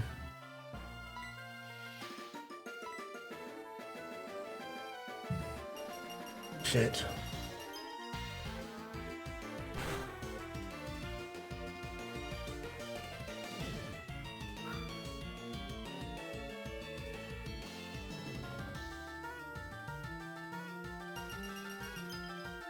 Might be dead. I'm just thinking that Leech Seed on this turn might be almost as bad as Sheer Cold.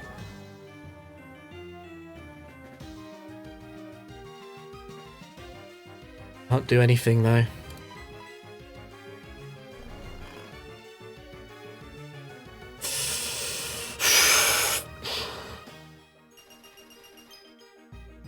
It's got one more Sheer Cold left.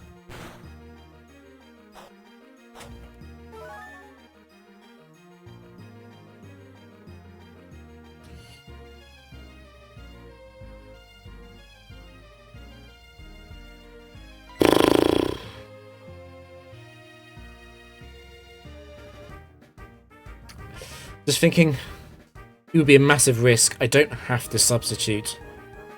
The substitute leaves me unable to Acupressure until Giga Drain breaks it, which is probably 3 or 4 turns on Giga Drain. I don't want to get Leech Seeded, and I also don't want to lose to Sheer Cold.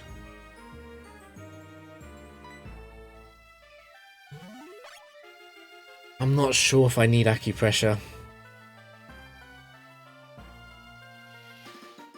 Let me check that now.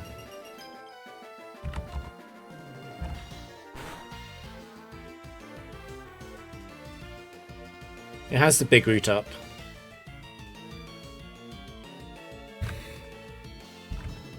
Abomasnow has 186 HP. So that's 11 passive healing. But it's got big roots, so that's 15. So it heals 15 each turn. Dark Pulse does low 30s, I'm guessing. So it does high teens after the healing. Dark Pulse should be a sort of 9 to 11 hit KO. Probably more like, probably closer to 9. Is the last Sheer Cold? Is that Sheer Cold? I think I just Dark Pulse.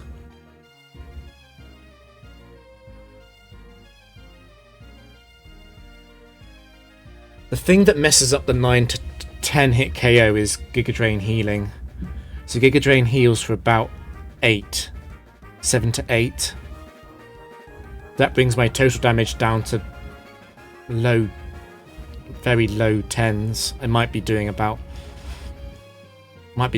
10, 11, 12 damage in total with Dark Pulse if it's using Giga Drain, which might mean I have to stall out Giga Drain before attacking. Yeah. I was thinking the same thing, Sealy. So I just saw your comment in chat.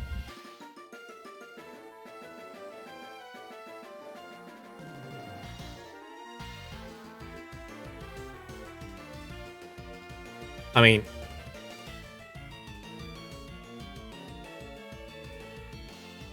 Giga Drain can't crit me, obviously. I've got shell armor.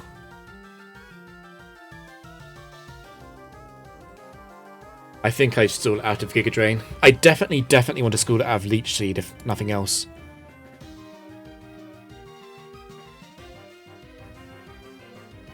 Yeah, it doesn't hurt to stall out. I'm not losing any time. I can't die to Giga Drain. I guess what would be annoying, actually. Giga Drain. No, there's no way. There's no way it will break it in two. It'll have to be free. There's no way. If it runs itself out of Leech Seed first, which it should do, like in Acupressure.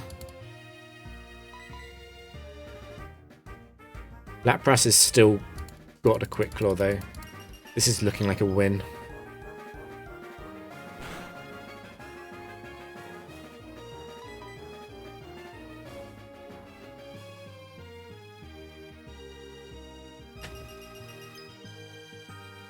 To be honest, I think... Oh, it'd be close. I'll work it out if that comes to it. The question of if Acupressure is worth it if I get hit by Leech Seed. It looks like it's not going to.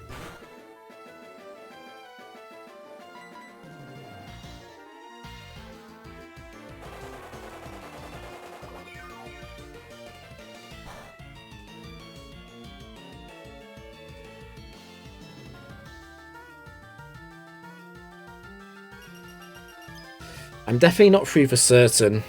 Lapras can. Perishong, Quick Claw, Sheer Cold, Quick Claw, Confuse Ray, for example.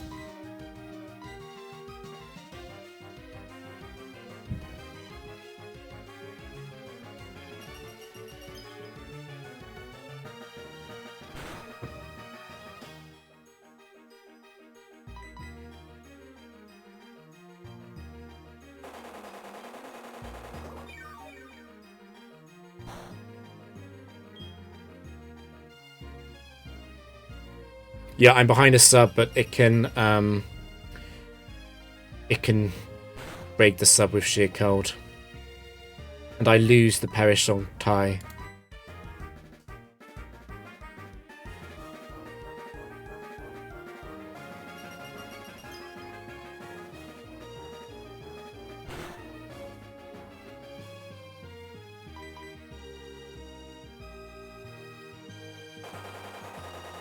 Right, and that should be sub dead.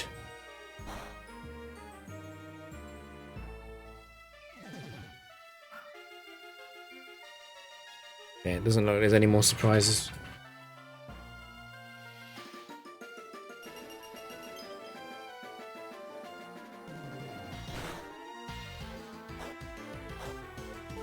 God, it's so slow. The game is so slow.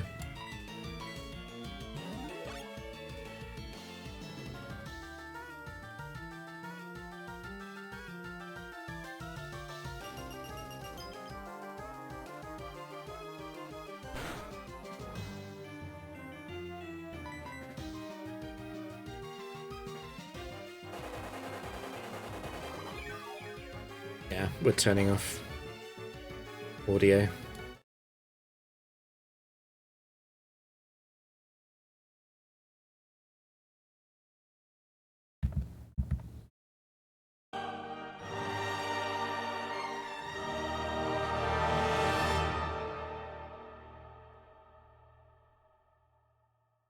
Let's got one more.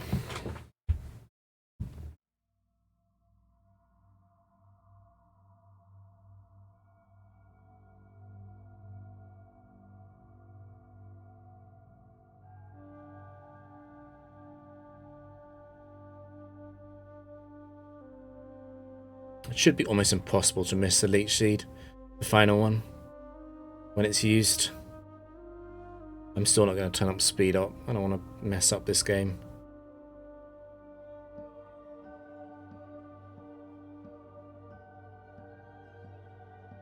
I'm pretty sure it still has a Leech Seed left.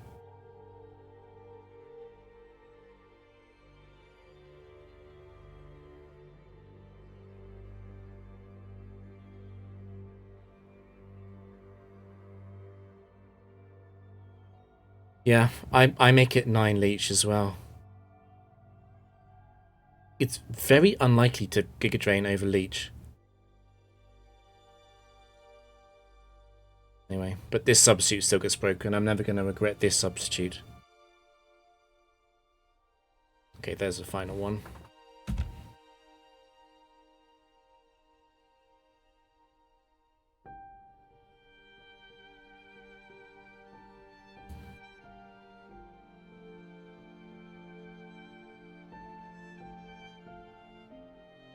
It's +6 special attack to be guaranteed a win. Wow, I got it immediately. Okay.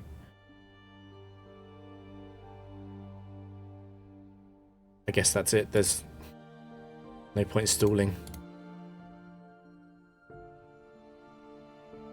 No other boost matter against Lapras. Holy shit.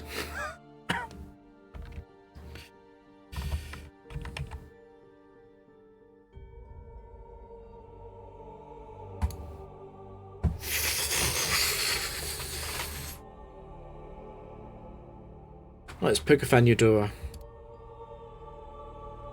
Golem 4 is not a good lead. Not for this team. Because I don't feel like it's ever a Latias trick angle due to how low the PP total is. I'll remove the Quick Claw anyway though. It's worth it even if I get Stone Edge crit.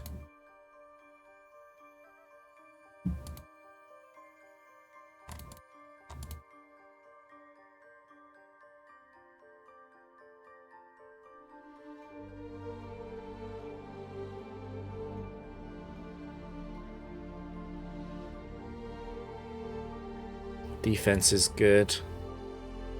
Even without defense, I would not be in explosion range at high 90s.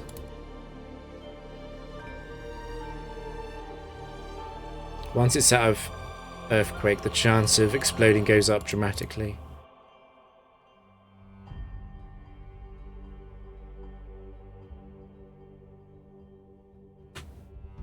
There it goes. The good thing about Quick Claw leads is that it means there's nothing with Quick Claw on the back.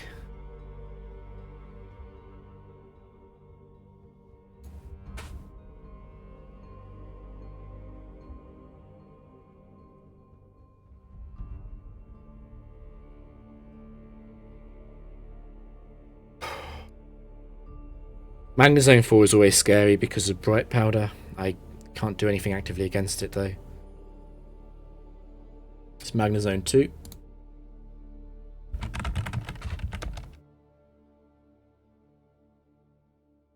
I'm going to trick Magnezone 2 like I always do.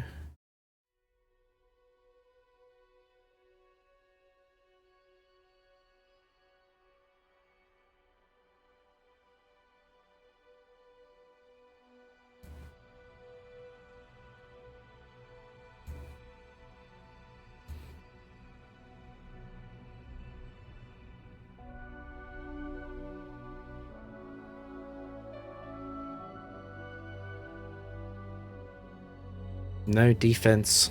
There we go. I was gonna say no defense, no evasion.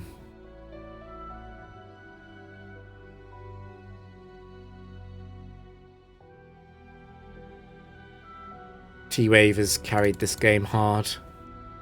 Silently bought me like 10 extra turns.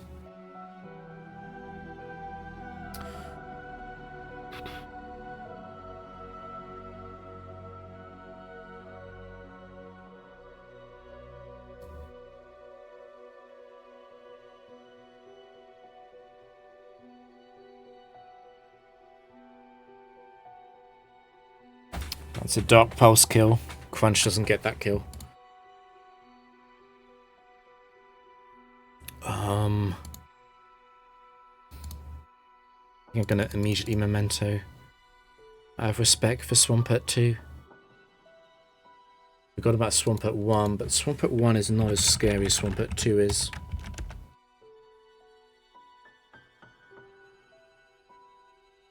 I can waste a Earthquake PP for free and reset the Protect counter. Do I want to do that?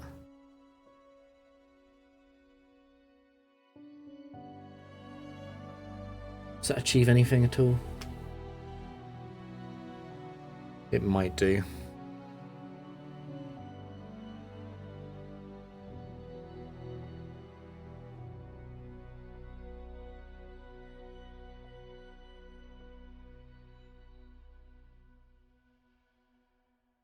If I get frozen, I'll have to switch stall Earthquake out of PP.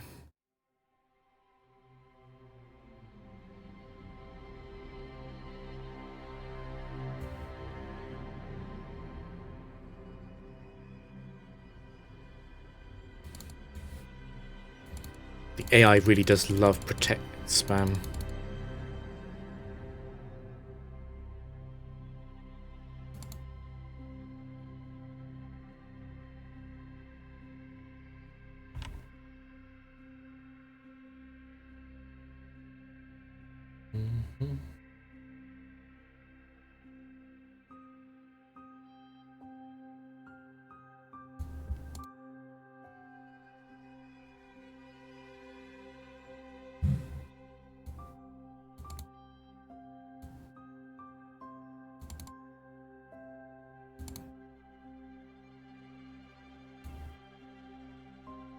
Flareon 4.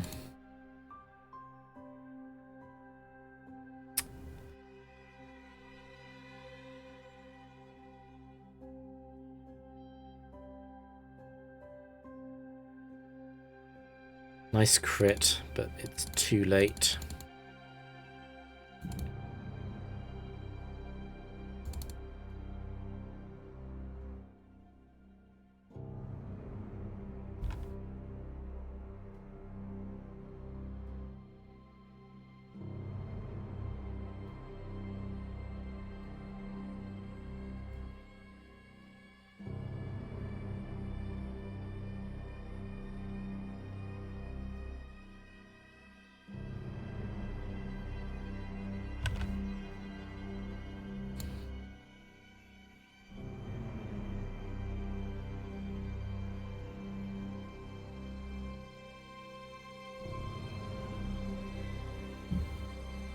That's right, Machamp 4 is not as scary as Machamp 3 is. And it blocks stuff like Rhydon 4.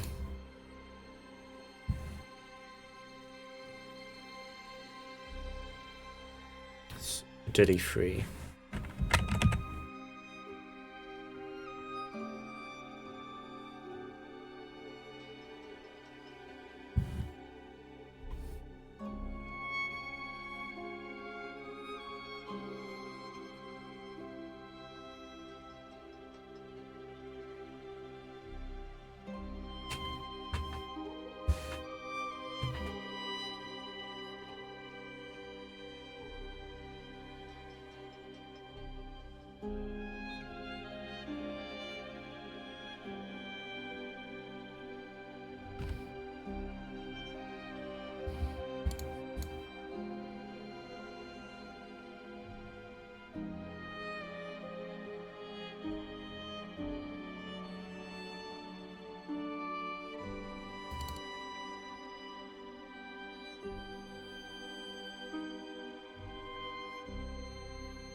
I was thinking about going to 2200 today. I'm not sure how I feel after the Ice Trainer match though.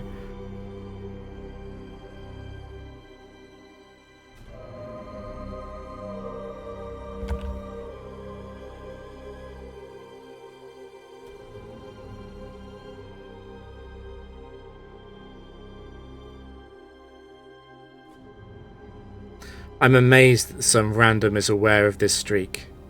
Who was that? Or did you tell him? That would make more sense actually. I'm guessing you told him.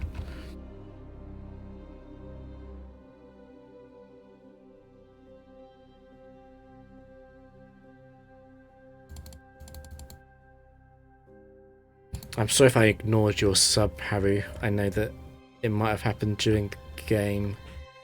I've forgotten. The game that took up like half this stream.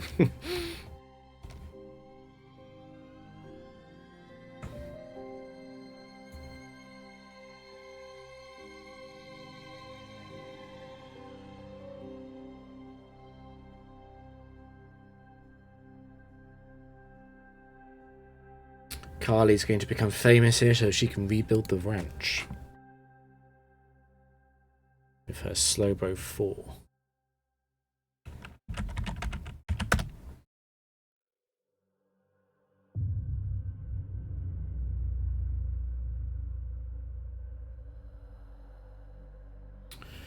Always slightly tempted to do something else there. It's never worth it.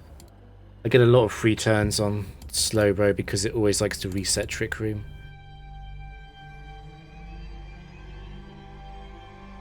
Gives me a long time before Ice Beam comes through.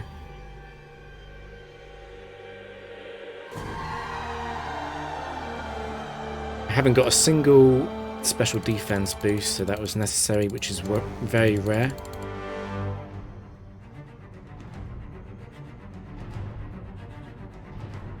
Okay, good.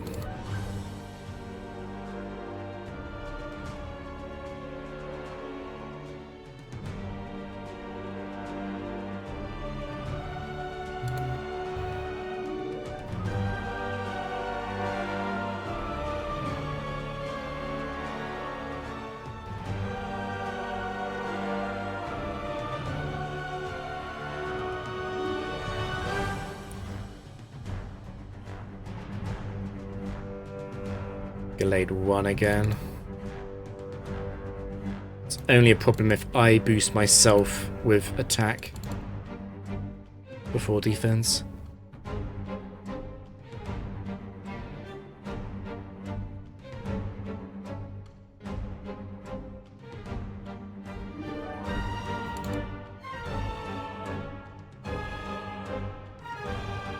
There's defense.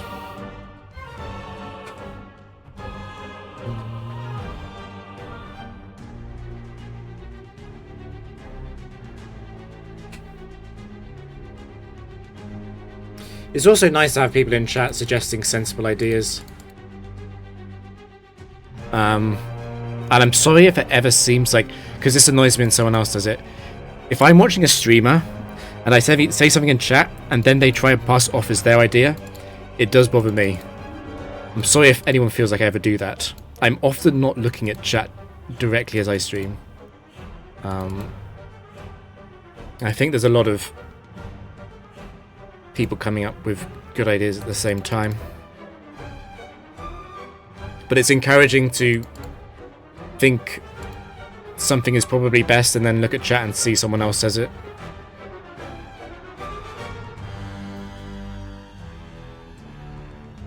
And I try and be as honest as possible about when I'm really unsure about the best move in a situation.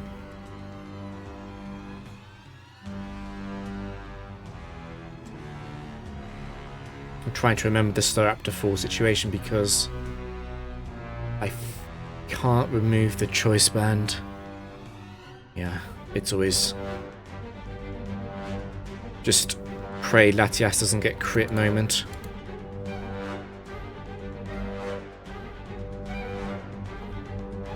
If Latias gets crit by that Brave Bird, I'm at the mercy of fast defense boosts.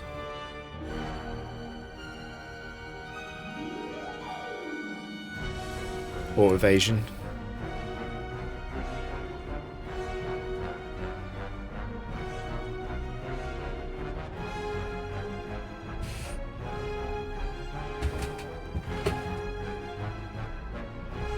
Oh yeah.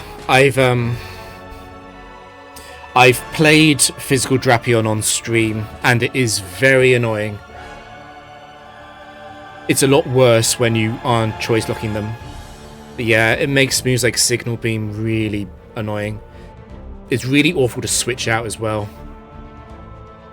I think for Jumpman's team, when it comes to confusion moves, I honestly think the way you play that is, if Drapion self-hits and kills itself, I think you just do that, because you need Garchomp to be fully functional on an emergency scenario. You can't take damage on Garchomp. This has been really dreadful boosting, these 7 acupressures. There haven't been many full paralyze turns from Staraptor either. Blaziken 4.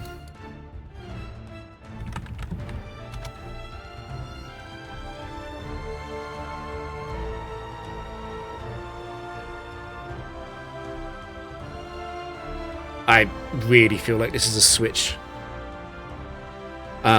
This is probably... For a second there I was worried that status was Latias, and I was like, why the hell is Latias status? But I think this is a trick.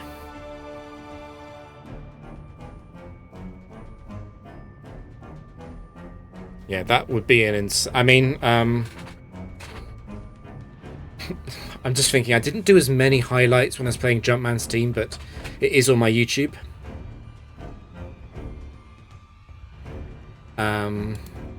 Yeah, it's like an insane thing to say that you're pleased that you get paralyzed. Just thinking about this Blaziken. The reason I don't really want to switch in Charm is because of the White Herb. I think I'm happy to lock it into Night Slash.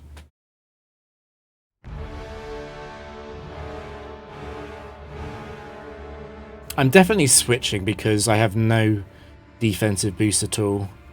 Yeah, I'm definitely switching, so I'm never staying in. I could go for Charm, and it would be a good idea if Night Slash never crit. But if I Charm into White Herb and then Night Slash crits, I'll lose. So yeah, it has to be Trick. I could also Draco. It just... not a good idea, though. Let's see if this setup is better. Immediate evasion. That would be nice against Staraptor. And defense. There's all the boosts I was missing. But yeah, the physical Drapion...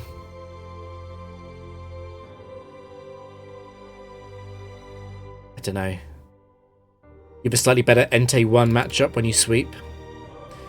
Magnezone 2 is much worse. Skarmory 1 is a bit worse. You don't one-shot Rhydon 4. I mean, it's not great, to be honest. Dugong 4.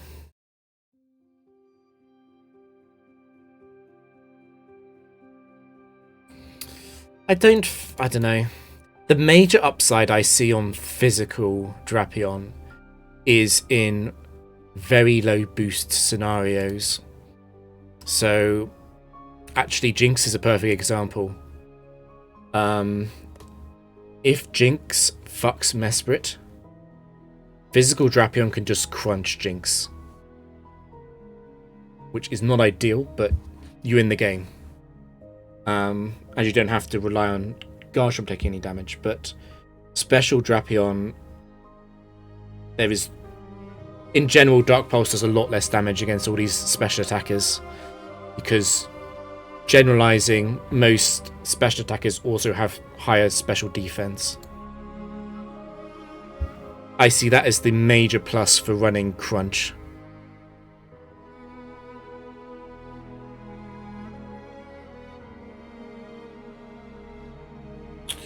Yeah. It didn't feel... When I was deciding between Dark Pulse and Crunch, it didn't feel very close on this team. I think on Jumpman's team, I think you could make an argument both sides. It feels quite close there.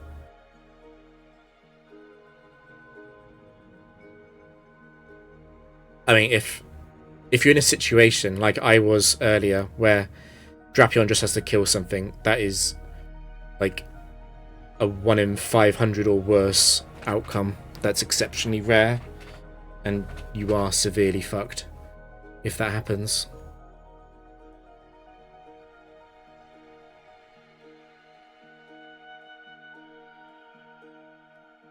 I don't know. I think on a 1 Scarf, 2 setup Mon team, I think Crunch versus Dark Pulse is closer.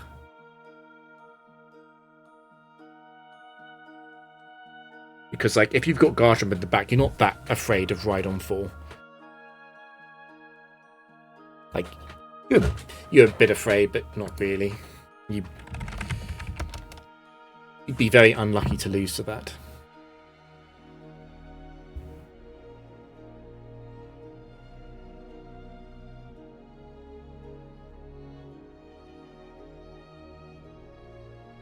Nice defense drop. If you do that again, I'll have to switch.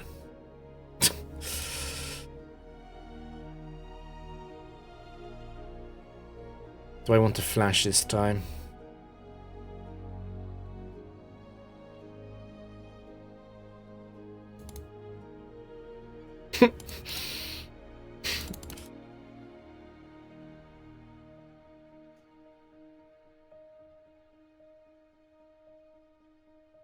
It's like, yeah, it's God, these drops are annoying. Maybe I'll just substitute rest.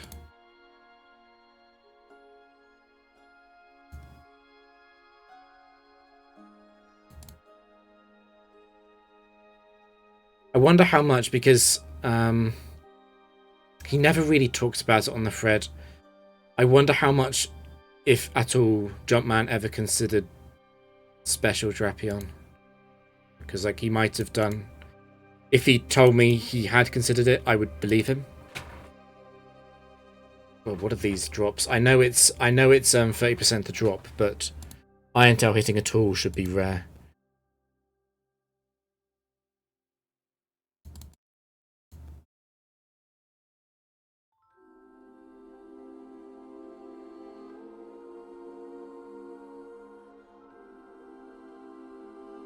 Yeah, I don't know.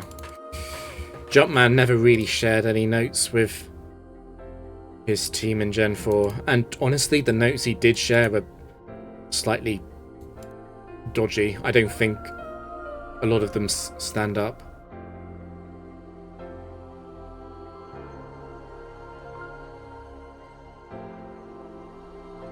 Of course, famously, Jumpman actually lost to what we would call in 2025 a misplay.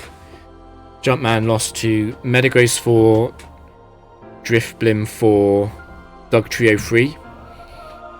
So Metagross 4 got a bit lucky, not that lucky though. It got sort of like slightly lucky. And Garchomp went through Metagross with plus two attack. Then Drifblim comes out. In his write-up, he mentions how he could have switched to Drapion, but he thought it was a bad idea.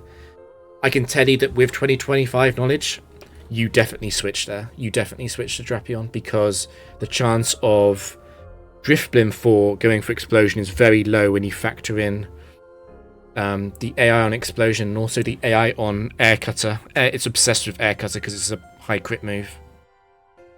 So yeah, the match that Jumpman lost, I wouldn't have lost without extreme bad luck, basically.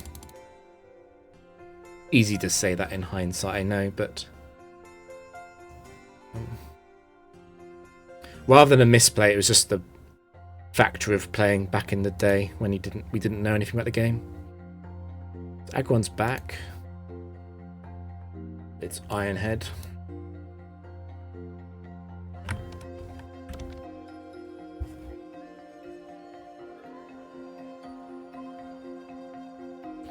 This one is surprisingly deadly with Screech. I might lock it. I might lock it into a move.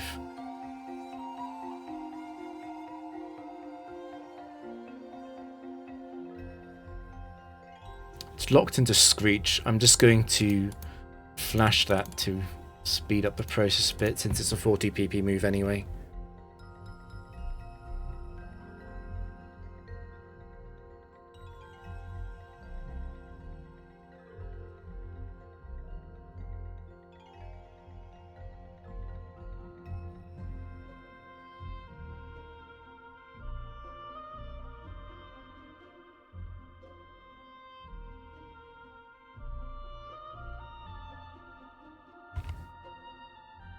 Yeah, today I shouldn't say anything actually, it's not the end of play. The prophecy of losing to Lapras 2 is looking strong though. If there are any bets going on about this streak, I would put a lot of money on losing to Lapras 2 being in some way involved.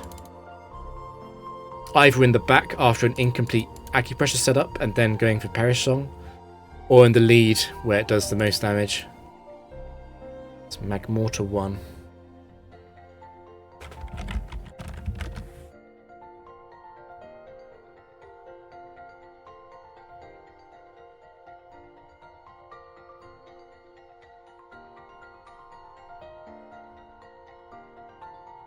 Special defense makes it free. There we go.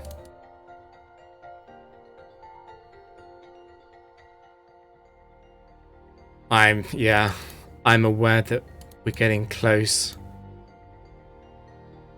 I'm also very aware that the loss probably is not in my control. I can avoid making any really bad mistakes, but if Metagross 4 shows up and Quick Claws Mischievous, Mismagius on turn 2, and then crits Latias or something, there's nothing I can do. It's just a loss. And it sounds like bad luck, but honestly, I face so many lead Metagross 4s that I probably can't complain about luck anymore.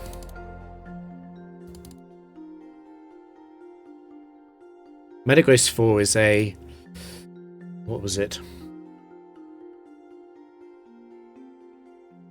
I think it's in like 0.5% of all leads in Metagross 4. So in 2,000 games, you should expect to face it around 10 times, which is a lot. It's a lot of times to face something that is deadly to pretty much every team. Registeel actually solves the Metagross 4 problem. I think the most impressive piece of luck on Jumpman streak is the fact that he didn't lose to Metagross 4 much earlier.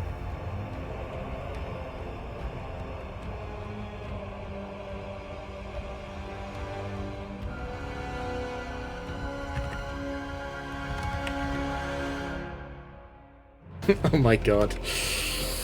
That would tilt me.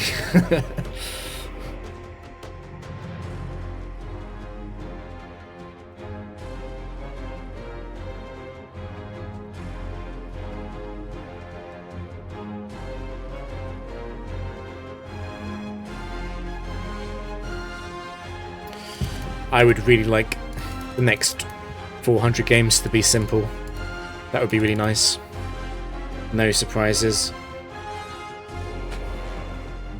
But I get about 2 or 3 close games per 100 played. That's roughly what the ratio is. And by close I mean often they're not that close, they just look kind of close or they feature some bad luck.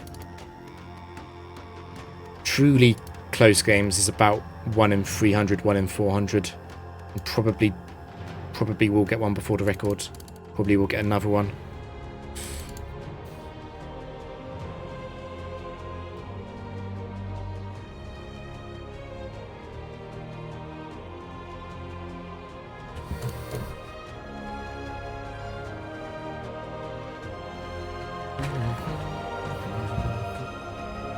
Yeah, that's how statistics works. There's one left.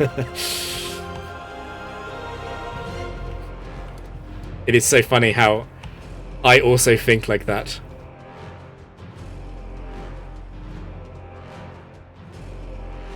Like in my head, after facing that ice chain, I was like, oh, so there's going to be no more close games today. It's Venusaur free.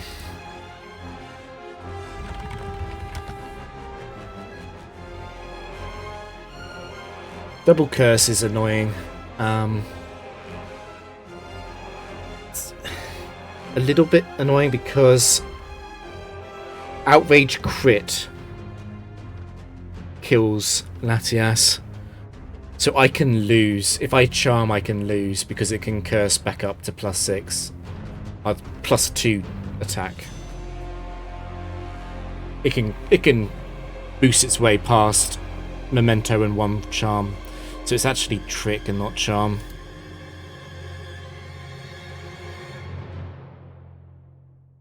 Well, I get the black sludge. That's an interesting situation.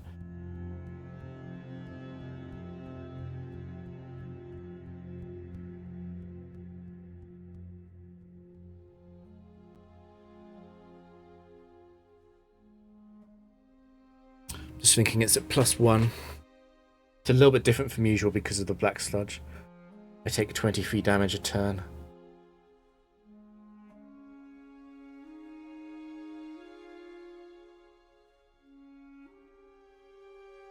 I should be fine. I think I just sit charm and then I trick back. I don't need to get fancy about optimizing the number of flashes I use. It's completely irrelevant.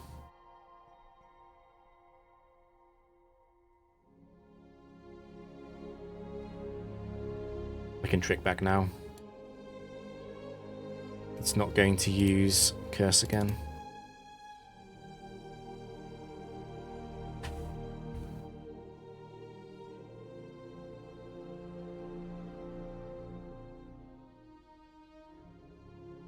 Yeah, if I was giving tips to someone else playing this team, I would say there's certain things which shouldn't be a problem on paper, but you've got to look out for. One of the big ones is when there's a Dragon Dance lead and you Choice Scarf it into Dragon Dance and then you switch to Drapion and start setting up. If you haven't paralyzed it, or even if you have and it cured it, or it just doesn't get paralyzed very much, you don't have the luxury of just sitting on Acupressure. You've got to pay attention to your boosts, because a +6 struggle does a lot to Drapion unless you've got max defense, and evasion obviously doesn't save you against struggle. So there's a few little things like that which it would look like a really, really embarrassing loss if it happened, basically. It happened 1 or 2 days ago to me where if I was 1 turn late on Substitute, I would have lost Drapion.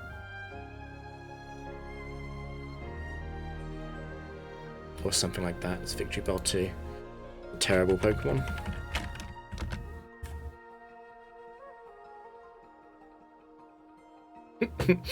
It hurt me. Unfortunately, critting does not make you good.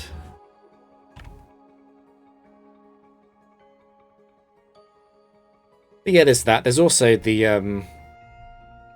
Pokemon where the optimal play is to Memento and then rest for 9 or 10 turns on Ice Beam. And if you don't do that, at some point you're definitely going to lose to a freeze. There are some games I have to risk being frozen. That's happened today as well. It happened against Nidoking today. But those should be the exception and not common.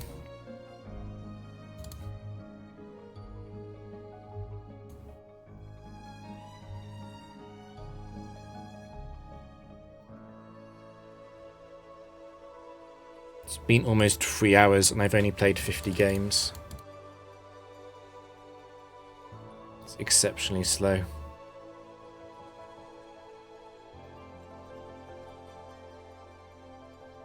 I will at some point crit, or flinch, or run it out of Roost.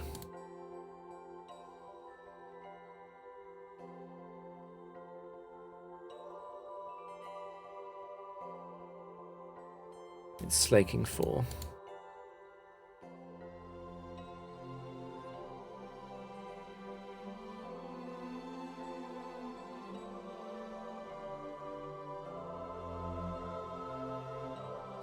No need to overthink this.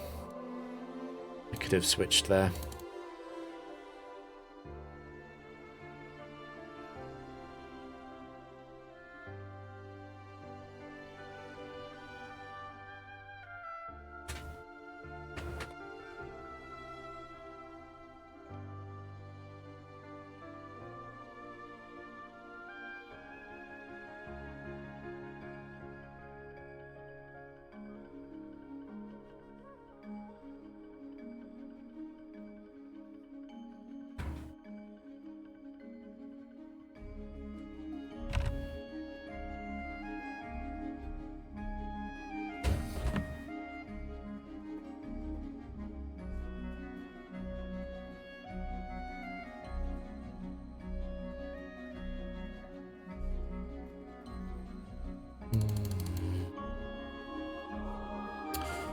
I think that was Tobias, which is shift 3-4, which is the most dangerous one.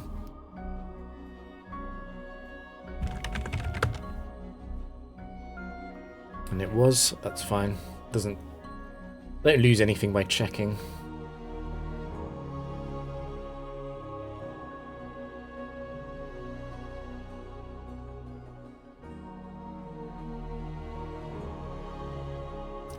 I think the best thing I can do is Mementos still, because it saves Latias from like a 1 or 2% explosion. Aerial Ace.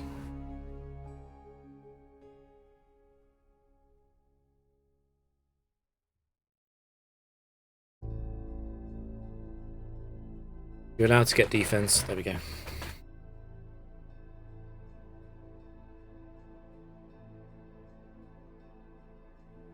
I don't know, on the other hand, apart from Lapras 2, if there's another contender, it's probably Rampardos 4.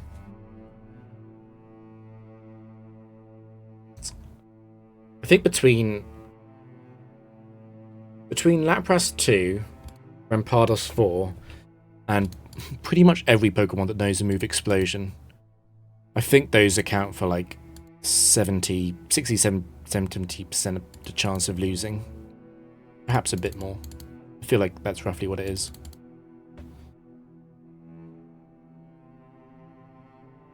It's a Abomasnow 4, which is not a problematic one.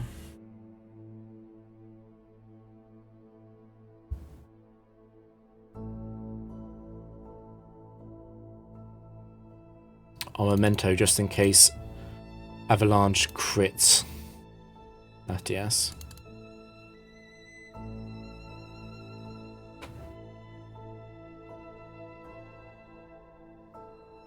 It's funny, I obviously hate to see Abomasnow in the lead in Ice trainers, but on regular set 4 trainers, often Hail helps Drapion on the sweep. The little bit of extra chip it does is beneficial.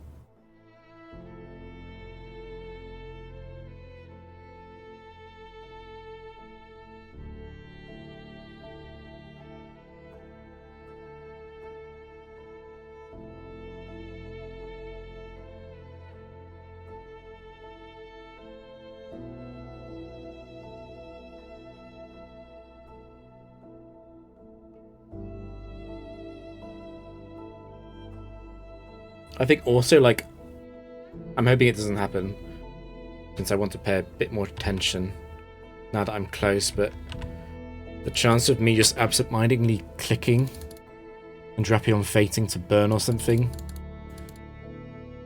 that feels like a non-zero loss chance as well.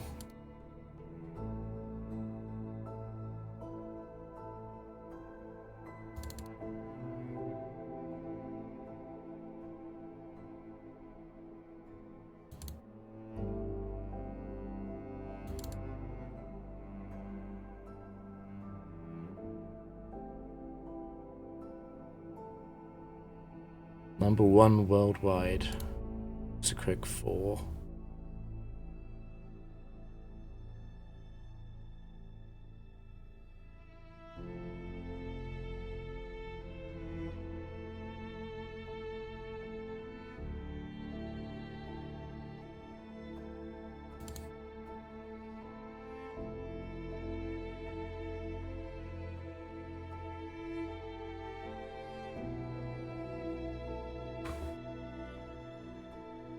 That's actually that happened today already.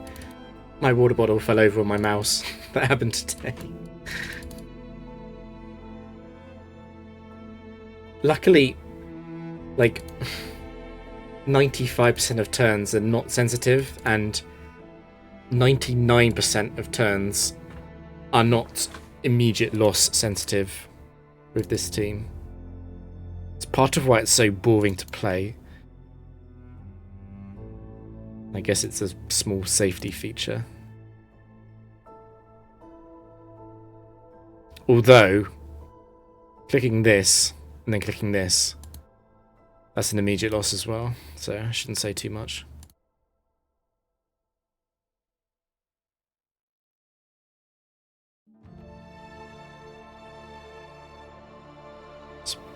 Metagross, hopefully it's not Metagross 4. It's Metagross 2, that's fine. I still like to flash this because of the Flash Cannon special defense drop chance.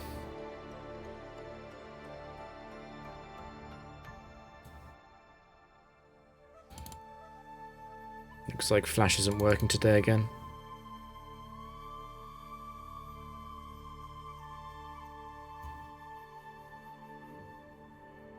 Evasion.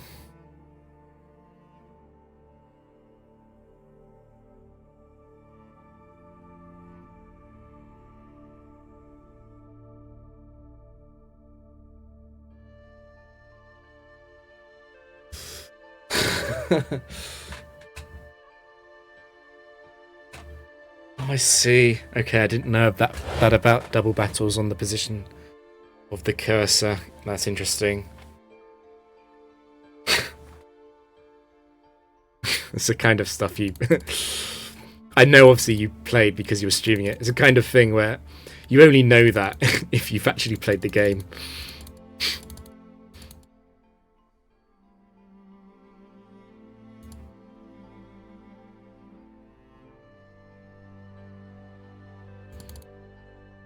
Yeah, at least Gen 3 doesn't have the mouse controls, I guess. I don't know if that's a good or a bad thing, but...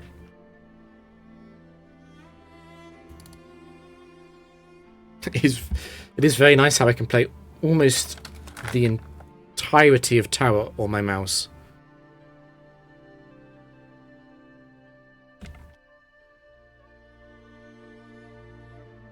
Yeah, I understand what you mean. I could just click this with the mouse to go back in.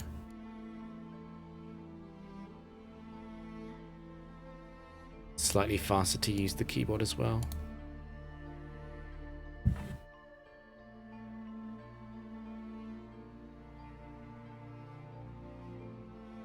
It's Lucario 4.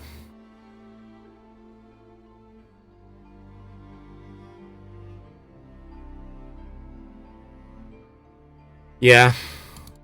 I mean, I suppose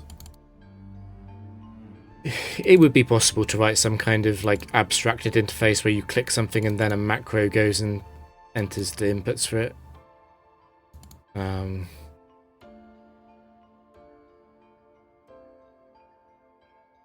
Maybe someone's made that once, I doubt it. I can see if that macro ever went wrong though, you'd be so pissed.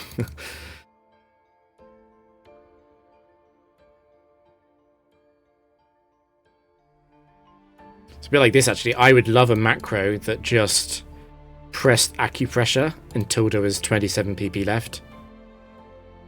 And it wouldn't be that hard to make it, I just wouldn't trust it.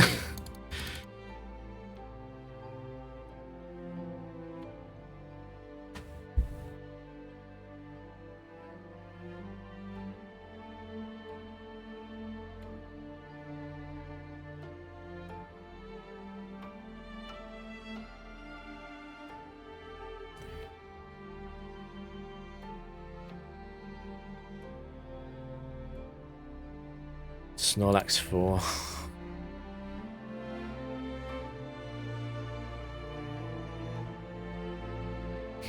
Definitely, I wouldn't want to trust anything. I've got way too many hours in the tower to trust it to anything else at this point.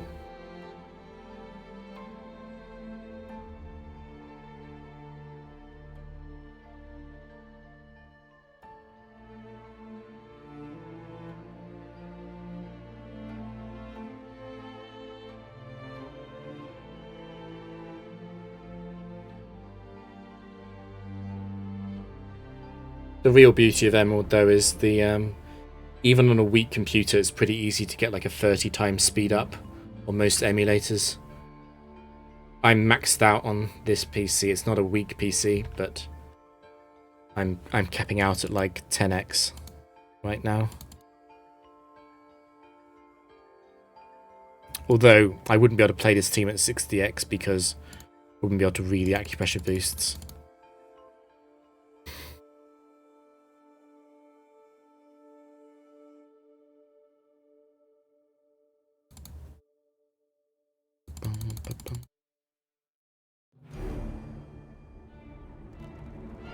There's a which one is it? Which one has U-turn? Is it Vespiquen 2?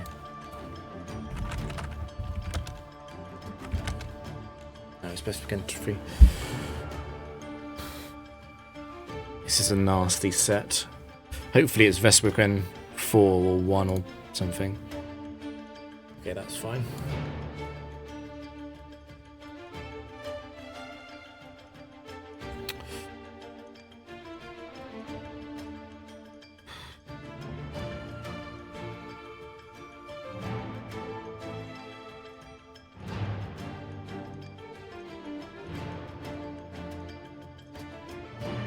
Should be stuck on Air Cutter for a while.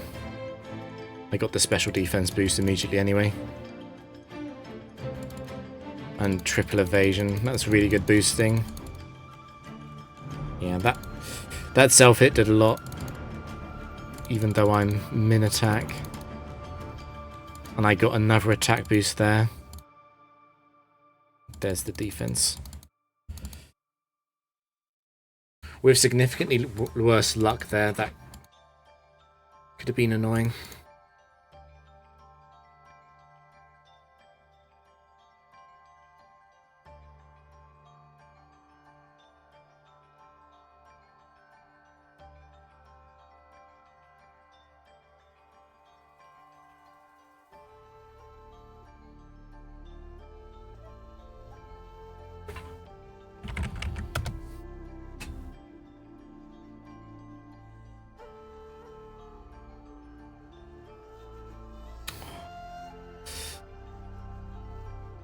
Could switch to Latias. I think I'll do it.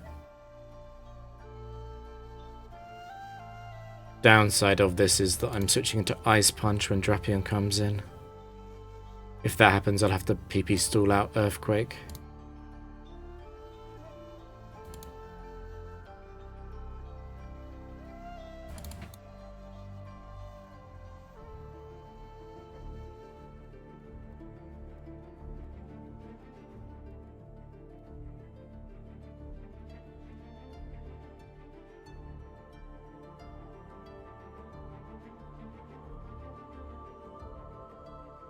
Go Mismagius and then Drapion. I could do that. The problem is that it would be random, the move it used, and at 61... Yeah, I don't know. I could do that, yeah. You're right. But stalling out Earthquake is not a problem. And keeping... The mini-game is keeping Mismagius and Latias as high HP as possible. And it's worth something like... it seems like... Mismagius taking a -6 Ice Punch, is that going to matter? Probably not. Even in really strange scenarios, it's just that... Drapion getting frozen and then I have to stall out 10 Earthquakes on switching. I don't actually lose anything doing that apart from time. It's completely safe for Latias to come in.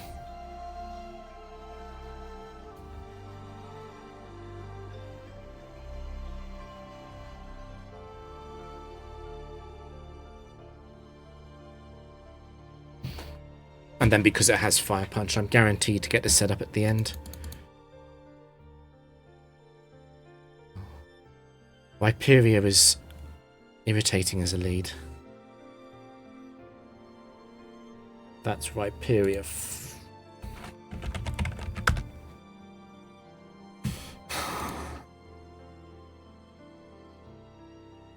Forgotten what I'd done. Am I meant to always trick? I definitely want to trick. Trick, switch to Drapion, switch back a Memento, and then Charm. Let me think about that. I want the safest line possible that doesn't lose to Latias getting crit by Megahorn after Choice Band is being removed.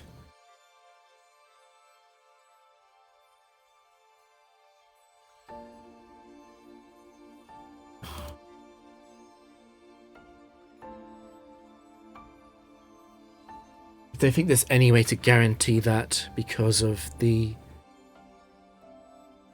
Yeah, I can only ever guarantee -4. That's rough.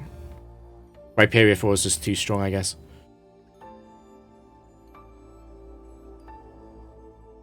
It was Choice Band. It's going to a Megahorn again.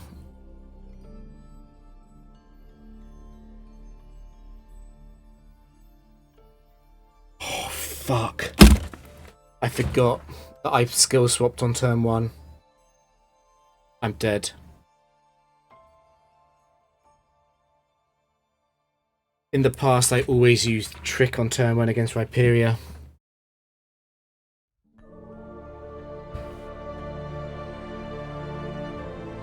I'm dead.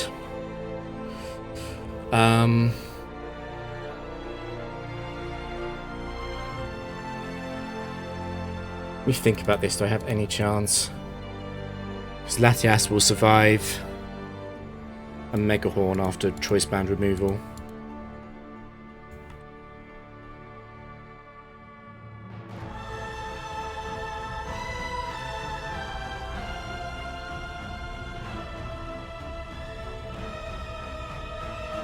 Problem is, it's got a fucking Choice Sash. A Focus Sash. Oh, that's depressing. I didn't need to do that as well. Oh, I didn't need to do that.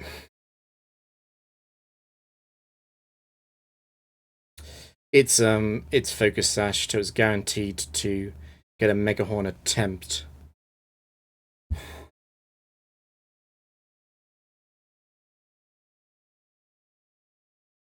Anything at all?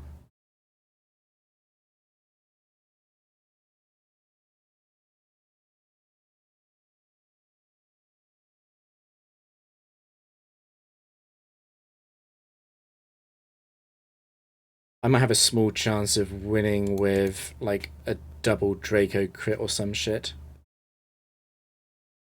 Just trying to think if I improve my odds by going Latias first or not. Because I can Memento first, it means I take less damage from Megahorn.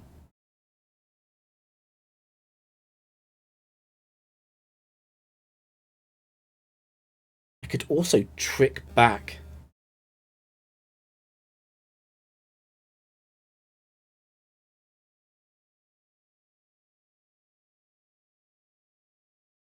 Does that make sense? To trick back? I would then have an out. It wouldn't be a true out. It would be Latias has a chance to crit.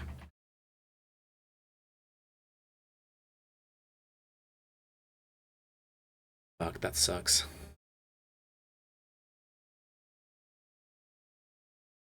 The thing is, I want to play the rest of the game perfectly, at least.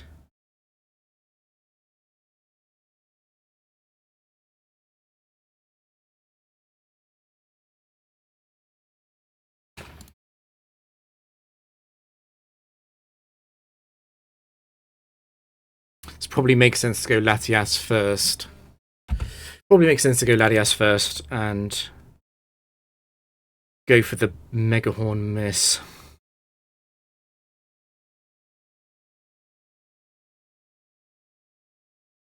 Yes. If I can get a Megahorn miss, I could see Latias maybe winning a 1v3 with the Draco Meteor special attack reset. That's a crit, but it's sashed. Oh my god. I wanted to scout it in case it was Viperia 1 because of Roar. But I got that line confused with the fact that I've always tricked in the past and then switched on Viperia 4, but I'd messed up this time. It was Earthquake. Oh, there's the crit. I mean, I don't think I had any chance anyway.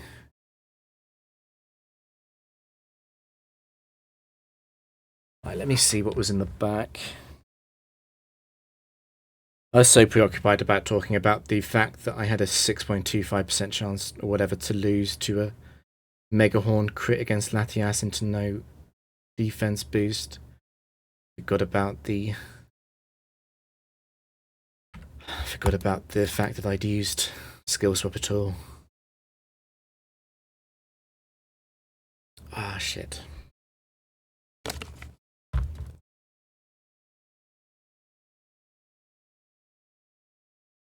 It's exactly what I didn't want to happen. It's my fault.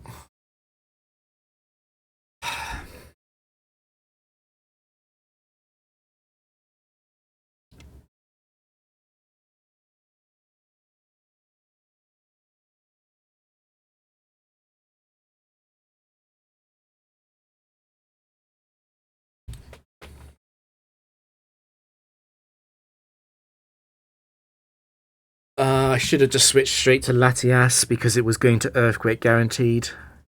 Straight to Latias, Charm. If I get crit, I have to Memento.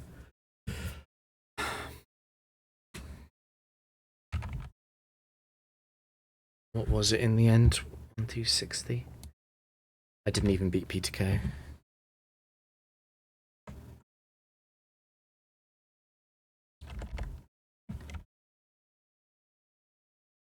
Unfortunately, I don't know if I can go again. I feel like that run was already lucky by tower standards. Let's have a look at what was in the back.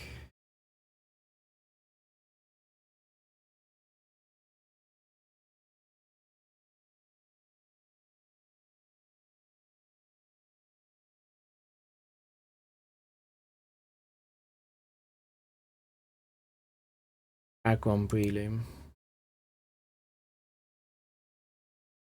There's a worker.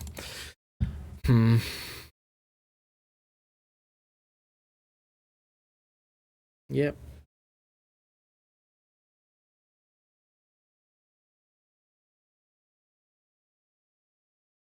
Latias getting crit at the end sucked, but I wouldn't have won. Not against Aggron.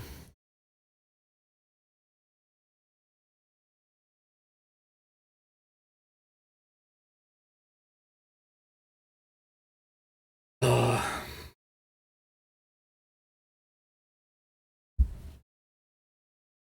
Honestly, when I got past 2k, I felt like I would do it. But like it was only 500 and something left.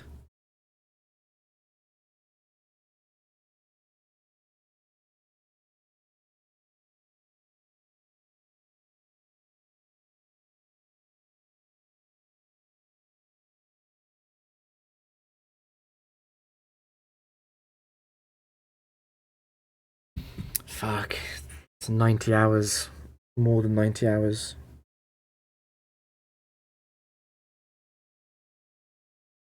I don't know if I want to go again.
I'm just thinking. I'm not sure if I'll be able. I'm not sure if I'll be able to focus on another facility. I think it's gonna eat my brain. This loss. I think it's gonna plague my thoughts.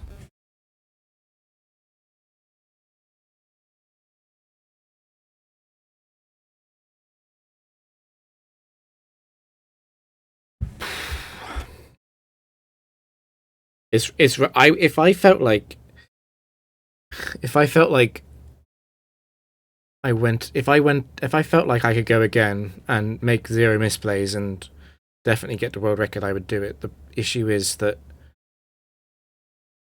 2,500 wins, that's not just 0 misplays, that's also getting pretty lucky on every close game as well.